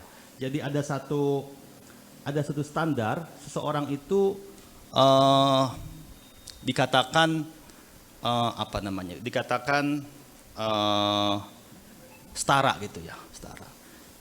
Satu poinnya adalah misalkan sama-sama mempunyai hak terhadap waktu luang, gitu ya. Ini kelihatannya sepele ya. Jadi tadi kalau dikatakan ya sudahlah, sudah laki-laki sudah cukup, sudah mencukupi, perempuan sudah memenuhi. Nah, rupanya di balik itu kan ada masalah-masalah lain soal waktu luang. Nah, perempuan yang 24 jam di rumah itu memang cenderung nggak punya waktu luang, gitu ya. Ya habis sekali dari mulai bangun sampai tidur lagi itu ya habis ngurusi rumah gitu. Sementara laki-laki kan pulang dari kantor bisa mampir dulu ke kafe gitu ya, ngobrol-ngobrol dulu gitu-gitu. Itu adalah sebuah konsep yang serius itu. Sementara perempuan di rumah ada anaknya mau keluar kan digendoli gitu kan, gimana ini susah gitu. Nah hal seperti ini mungkin bagi perempuan yang merasa itu bukan suatu yang sifatnya mengganggu ya mungkin terima aja ya. Tapi bagi perempuan yang telah berpikir sampai level tadi, ini saya juga punya hak untuk menikmati waktu luang atau me time tadi itu ya, me time itu kan. Dia bisa keluar dengan teman-temannya, ngopi gitu kan sama bestie-bestinya itu ya, bestie-bestie perempuannya itu. Nah itu juga itu jadi ternyata rupanya di barat itu sudah sampai seperti itu gitu. Ketika perempuan tidak punya hak untuk healing ya, healing itu sebuah konsep loh, healing ya, kan lagi musim healing itu ya. Healing itu artinya apa? Piknik lah gitu ya. Itu berarti dia belum setara, gitu kan. Memang ya itu lah. Ini para feminis barat itu harus riset di Indonesia ya supaya mereka juga tahu bahwa ada banyak momen yang kelihatannya kultural tapi itu adalah healing gitu ya. Nah, memang sambil saya tadi jawab yang pertama. Persis. Betul. Iya. Jadi sambil saya jawab yang pertama tadi memang betul, makanya Nancy ada keterbatasannya ya. Bagaimanapun dia berpikir dalam kerangka pengalaman sebagai seorang perempuan kulit putih kelas menengah Amerika Serikat gitu ya. Meskipun dia punya keberpihakan yang jelas pada kelas pekerja ya, tapi keberadaannya ya sebagai perempuan kulit putih kelas menengah atas bahkan itu ya. Dia Yahudi, dia itu Yahudi sekuler secara keluarga, Yahudi sekuler kelas menengah atas, kulit putih ya, besar di New York gitu ya. Jadi sangat ini sekali. Itu mungkin tidak punya gambaran yang lebih jelas mengenai pengalaman tadi ya. Perempuan-perempuan, juga laki-laki ya, di masyarakat di luar dirinya. Saya kasih catatan panjang di satu bab sendiri itu, keterbatasan Nancy Fraser. Memang itu novelty juga tuh. Kalau kita hanya memuji-muji seorang pemikir, itu mah kayak dukun. Jadi kasih hadiah, kasih tahlil pada itu, tapi nggak dicari kelemahannya. Nah makanya kalau S3 itu pasti, S2 S3 lah ya, itu pasti kita harus menemukan apa kelemahan si pemikir ini. Dan itu bisa bertahun-tahun. Saya sampai tahun 2000 itu, ini orang nggak ada kelemahannya, apa gitu ya. Padahal kalau kita mau ujian itu pasti ditanya itu, apa kelemahannya si pemikir ini. Kalau Anda cuma memuji-muji orang ini, ya itu mah semua orang bisa itu. Nah saya nulis satu bab itu mengenai kelemahan Nancy Fraser itu. Nanti bisa dibaca langsung ya, beli bukunya. Beli bukunya. Saya kira itu ya. Mungkin tadi Mas Yuswi karena jenengan sudah jawab masih dengan Indonesia. Mungkin jauh lebih spesifik. Oh, misal enggak dengan kasih dengan Python kira-kira. Relevan. Jadi relevansi yang paling jelas adalah visinya mengenai kesetaraan ekonomi sosial ekonomi ya. Jadi misalkan begini. Berbicara kebebasan atau kesetaraan gender kepada perempuan di Python gitu tadi ya. Perempuan yang bekerja di sawah yang juga digunakan sebagai untuk tembakau, jagung atau apa tadi itu yang tadi dikabarkan Pak Saidah tadi di awal itu ya, yang laki-lakinya pakai jarit, naik motor, gendong anak itu. Jadi kalau misalkan Anda di hadapan mereka apa yang bisa disampaikan oleh feminisme gitu? Ya tadi itu. Jadi kalau bicara hanya wah ibu harus bebas nih secara bebas yang abstrak itu kan, pasti mereka bingung kan bebas itu apa gitu. Ya. Nah, Fraser itu dia memberikan satu penjelasan apa itu kesetaraan secara lebih spesifik ya. Selain misalkan kesetaraan pada akses pada ruang hidup ya, pada pekerjaan gitu ya. Jadi artinya pekerjaan itu perempuan berhak untuk menafkahi juga. Jadi konsep mencari nafkah dan konsep itu bisa dipertukarkan ya. Laki-laki juga bisa mengasuh anak gitu ya, perempuan juga bisa mencari nafkah gitu. Masalahnya kata Fraser memang apakah bisa laki-laki yang telah ribuan tahun itu memang dikonstruksikan hanya untuk mencari nafkah itu kemudian masuk ke rumah dan mengurus anak. Recording in progress. Gitu. Nah itu makanya pertanyaan mengenai tadi universal caregiver tadi itu kan sebuah pertanyaan ya, apakah laki-laki ini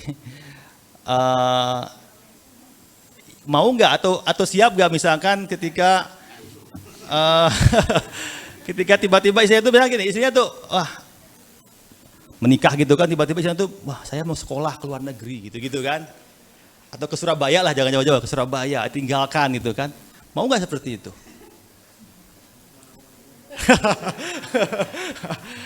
Ya kayak gitu-gitu itu kan susah.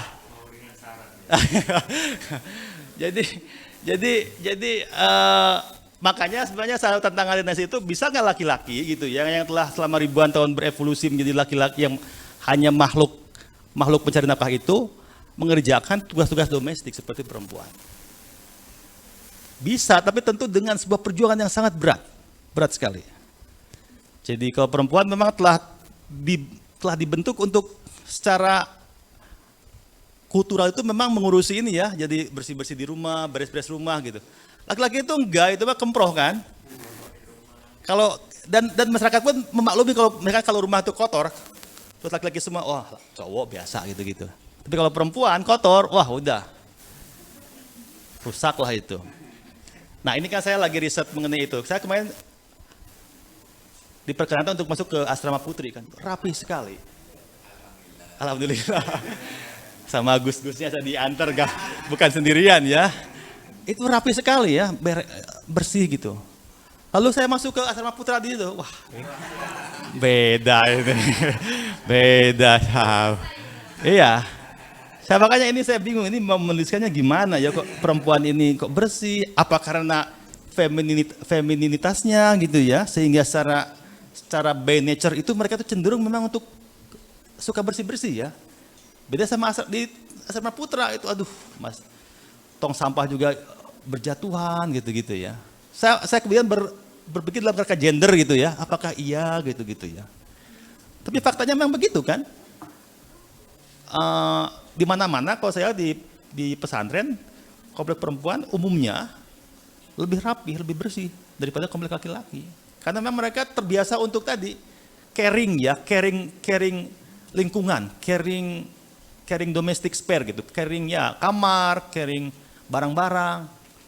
Laki-laki kan enggak kan, gantungan baju, wah udah nggak karu-karuan gitu kan. Nah saya nggak tahu ini secara gimana nanti Pak Seda mungkin bagaimana mengatasi soal kayak gini ya, soal sebuah budaya ya, ini kan juga patriarkisme juga ya. Budaya sedemikian rupa telah membentuk etik ya keseharian laki-laki yang memang cenderung agak selebor ya dibanding perempuan. Nah, relevansinya bagi kita jelas banyak. Saya tunjukkan tadi dari sisi konsep keadilan Nancy itu, dan juga ini telah diklaim oleh beberapa peneliti mengenai isu keluarga negaraan. Nancy Fraser itu berguna untuk memberikan perspektif yang lebih luas ya. Jadi ada satu buku KITLV itu Belanda itu memberikan gambaran dari Nancy. Mereka secara eksplisit merujuk pada Nancy Fraser ya, ada 3 perspektif keluarga negaraan yang bisa diambil di Nancy Fraser. Juga ruang publik dan negara kesejahteraan itu luar biasa ya. Saya kira itu ya Pak Saidah. Oke, sebelum ke penanya online ya, Pak Musafi singkat Pak ya. Online dulu. Yang online silakan sebelum saya membacakan pertanyaan saya tertulis dari Pak Hussein Fahasbu. Silakan. Ada yang tidak peserta online yang ingin bertanya secara langsung? Tadi sudah diberitahu ada 2 penanya online. Oke, sambil menunggu secara langsung saya bacakan nih Mas Amin. Ada pertanyaan dari peserta daring yaitu Ustadz Hussein Fahasbu. Saya lisankan ya, kenapa dalam pemaparan narsum absen tentang bahasan soal kekerasan seksual dan pelecehan seksual pada perempuan? Apakah Nancy tidak memberikan perhatian ke bidang itu? Sangat sayang isu-isu gender dan sosial kemudian absen soal masalah kekerasan pada perempuan. Dipersilakan. Oke, terima kasih kepada Ustadz Hussein Fahasbu ya. Nancy Fraser membahas soal itu, tapi memang minor ya. Karena fokus Nancy Fraser lebih pada isu-isu social injustice dalam pengertian yang luas ya. Jadi soal-soal ketimpangan ekonomi, soal-soal ketimpangan struktural gitu. Nah, ketika dia melihat ada ada masalah-masalah pelecehan seksual, itu dilihat dari sisi struktural. Dia mengangkat satu kasus begini. Ada satu kasus di Amerika Serikat sangat terkenal. Jadi kalau Anda, ini Pak Musafi pasti tahu harusnya ya. Itu isu di dalam ilmu hukum ya. Jadi waktu itu ada satu perempuan itu satu perempuan kulit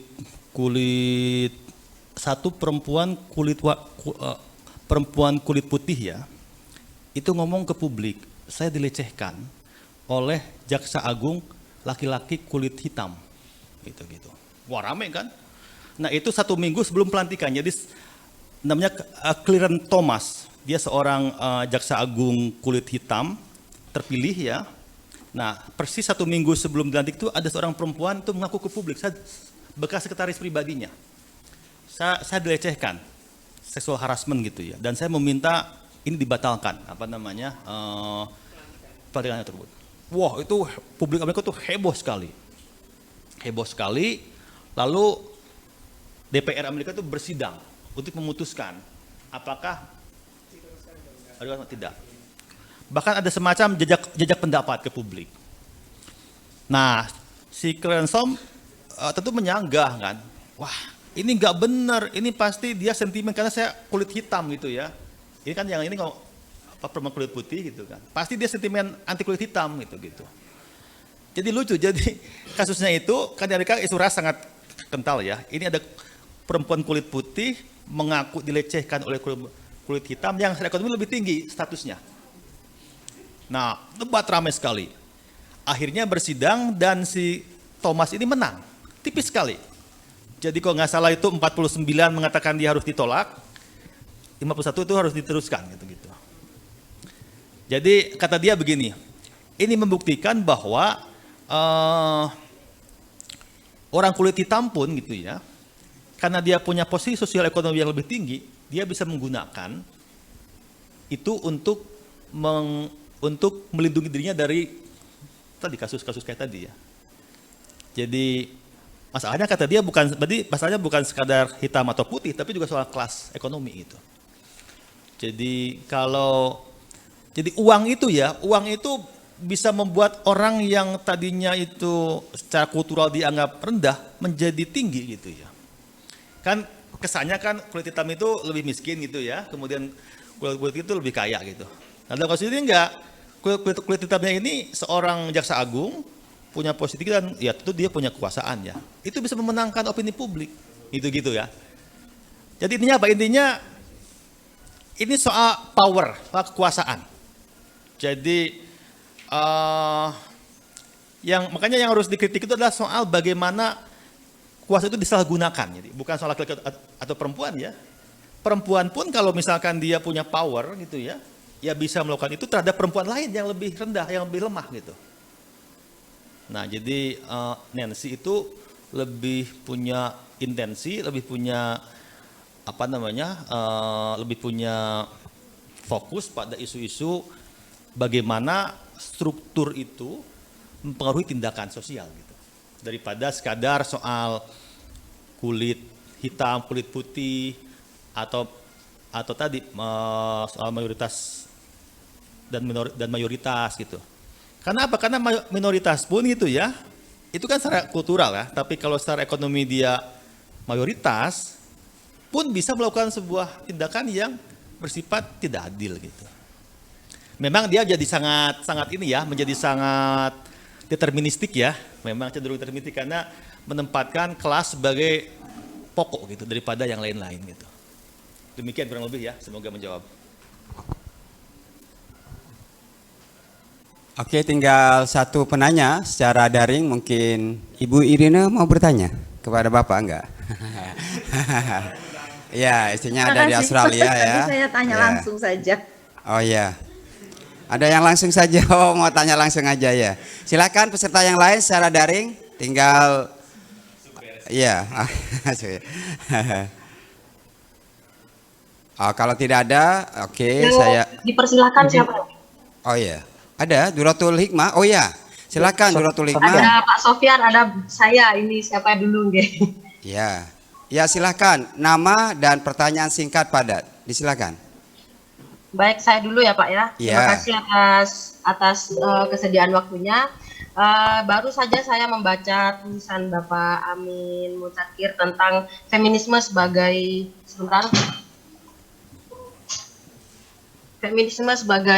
kritik kapitalisme.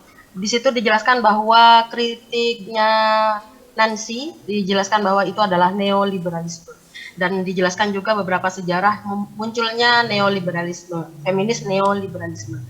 Salah satunya dari feminis liberal tentunya.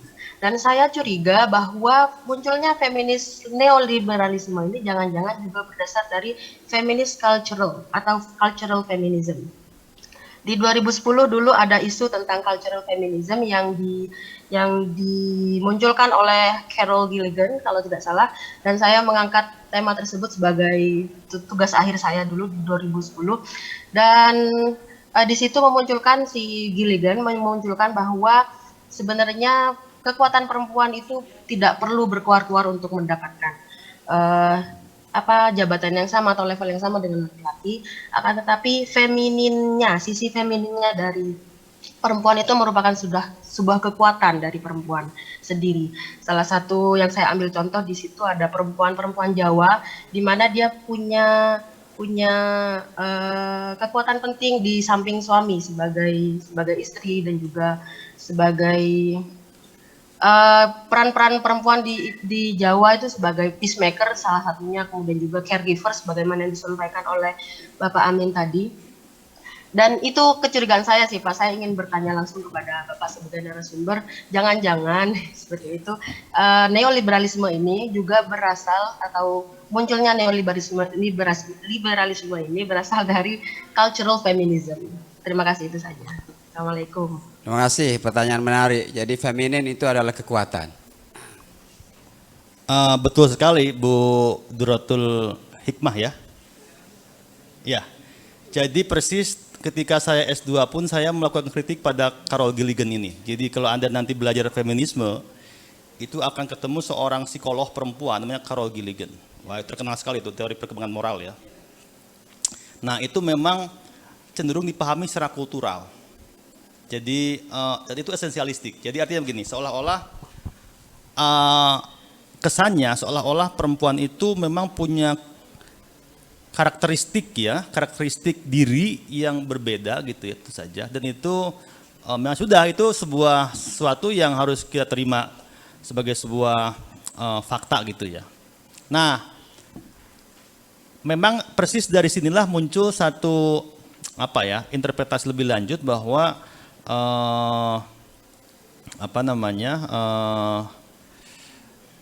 ini berkembang menjadi satu interpretasi lebih lanjut bahwa akhirnya perempuan itu memang seolah-olah ya sudah tadi kayak yang dikatakan tadi bahwa ya kalau perempuan misalkan sudah menjalankan tugas caregivernya secara baik dengan ukuran tertentu, dan laki-laki telah memenuhi kebutuhan nafkahnya secara ini, lalu apa masalahnya gitu. Nah, interpretasi terhadap teori-teori psikologistik ya seperti Gilligan itu memang cenderung menggiring orang pada apa yang kemudian dimasalahkan oleh si Nancy sebagai neoliberal feminism gitu. Ada indikasi ke arah sana memang betul. Jadi cultural feminism itu adalah satu langkah menuju neoliberal feminism gitu. Meskipun tidak identik ya, tapi ada kecenderungan ke arah sana. Gitu. Ya ini diskusi teoritik yang memang ini ya, kalau nanti teman-teman masuk ke diskusi feminisme itu akan ketemu tuh nama Carol Gilligan. Sangat teknis ini seorang psikolog ya. Jadi dia melakukan tes pada perempuan juga laki-laki untuk melihat memang ada perbedaan bahkan moral di antara dua gender ini gitu. Demikian, terima kasih. Terima kasih. Karena untuk yang daring sudah selesai, dan terakhir sebelum kegiatan diskusi ini ditutup kepada Pak Musafi untuk memberikan. Sudah selesai. Oke, terima kasih kepada para peserta yang telah mengikuti dengan baik diskusi daring yang diikuti oleh banyak peserta, baik yang hadir di gedung Wisma Dosen ini dan dari banyak negara. Oleh karena itu saya mengucapkan terima kasih. Sebab ini adalah momen yang paling penting. Madura itu negara, Pak. Banyak yang dari Madura juga. Setelah mencatat berapa pikiran yang disampaikan oleh Pak Amin yang berat menjadi ringan, ini pentingnya seorang sarjana hadir di tengah-tengah kita agar pengetahuan itu tidak hanya dibahas dalam pengertian yang rumit ya, tapi juga praktis. Oleh karena itu inilah pentingnya bedah buku yang mungkin Anda bisa lebih dalam untuk membacanya nanti setelah terbit pasca prapesan ya. Ya, oke.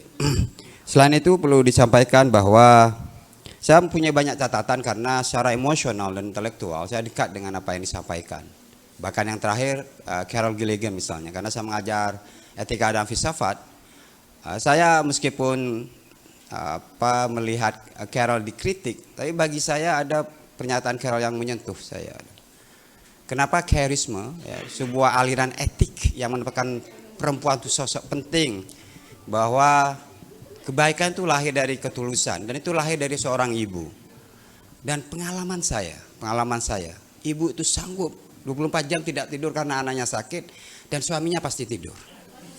Jadi apakah Anda menyangkal Carol ini? Kan tidak, ya, justru laki itu lemah dibandingkan perempuan. Anda harus akui itu.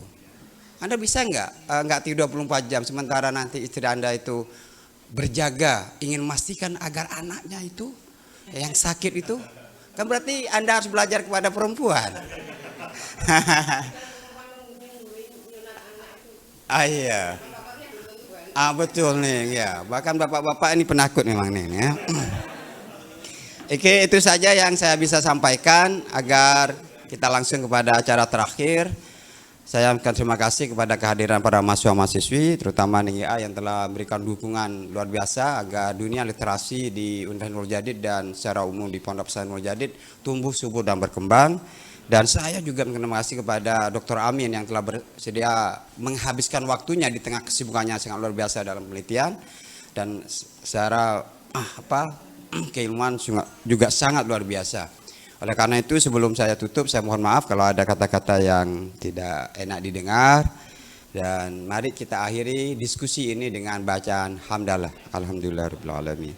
Selanjutnya saya sampaikan kepada pembawa acara untuk melanjutkan kegiatan ini. Terima kasih.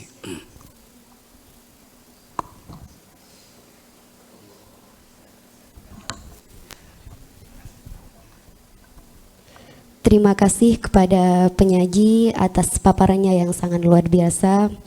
Baik, bagi peserta online, kami ucapkan terima kasih atas perhatiannya. Mungkin sudah bisa mengakhiri Zoom meeting kali ini.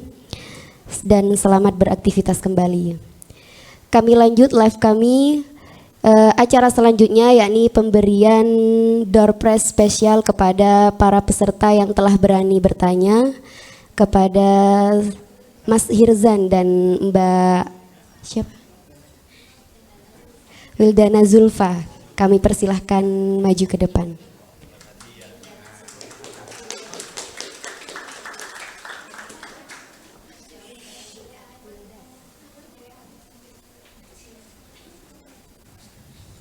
Dan kepada Ibu Amelia Herlina SIP Mkom berkenan untuk memberi hadiah door prize.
Selanjutnya pemberian cindera mata kepada penyaji, kepada Kepala Perpustakaan Universitas Nurul Jadid, Ibu Amelia Herlina, kami persilahkan untuk memberikan cindera mata.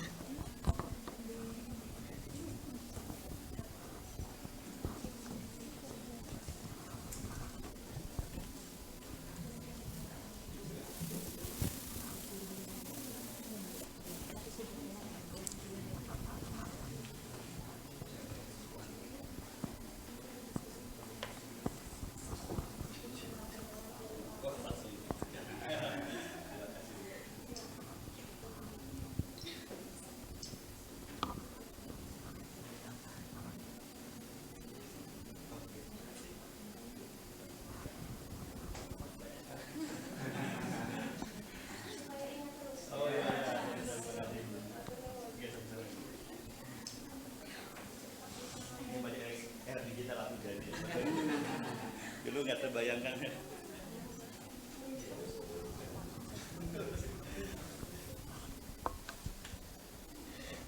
Terima kasih hadirin yang berbahagia. Tibalah kita pada acara penutup dan doa.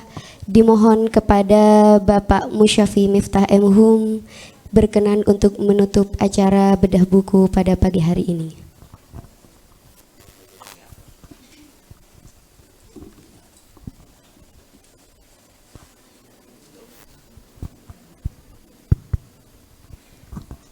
Baik, Assalamualaikum warahmatullahi wabarakatuh. Marilah kita tutup acara kelas literasi bedah buku feminisme kritis Bapak Amin Mudakir dengan doa. Semoga apa yang telah kita peroleh dari pemaparan bisa menjadi tambahan ilmu dan bisa menginspirasi kita untuk melakukan advokasi sosial terkait dengan ketimpangan-ketimpangan yang terjadi di Paiton.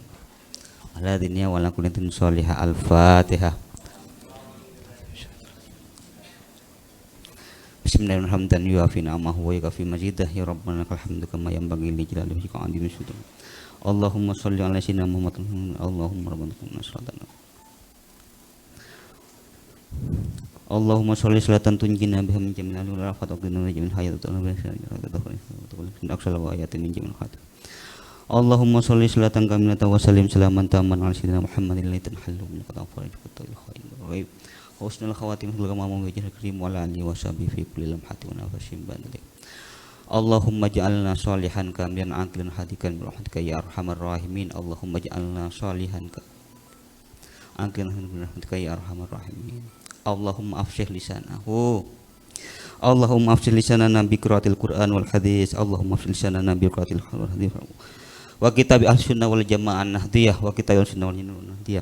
Allahumma yassir wa ta'sir bi tamamil khair rabbana atina fid dunya hasanah wa fil akhirati hasanah wa qina adzabannar. Subhana rabbika rabbil izzati wa salamun alhamdulillahi rabbil alamin. Al-Fatihah.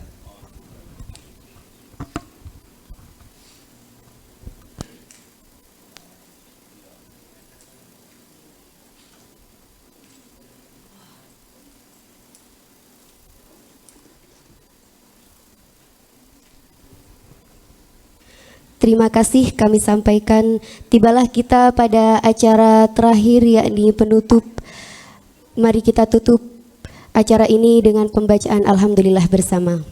Alhamdulillahirabbil alamin. Saya selaku pembawa acara mohon maaf jika ada salah kata. Akhirnya dari saya, Assalamualaikum warahmatullahi wabarakatuh.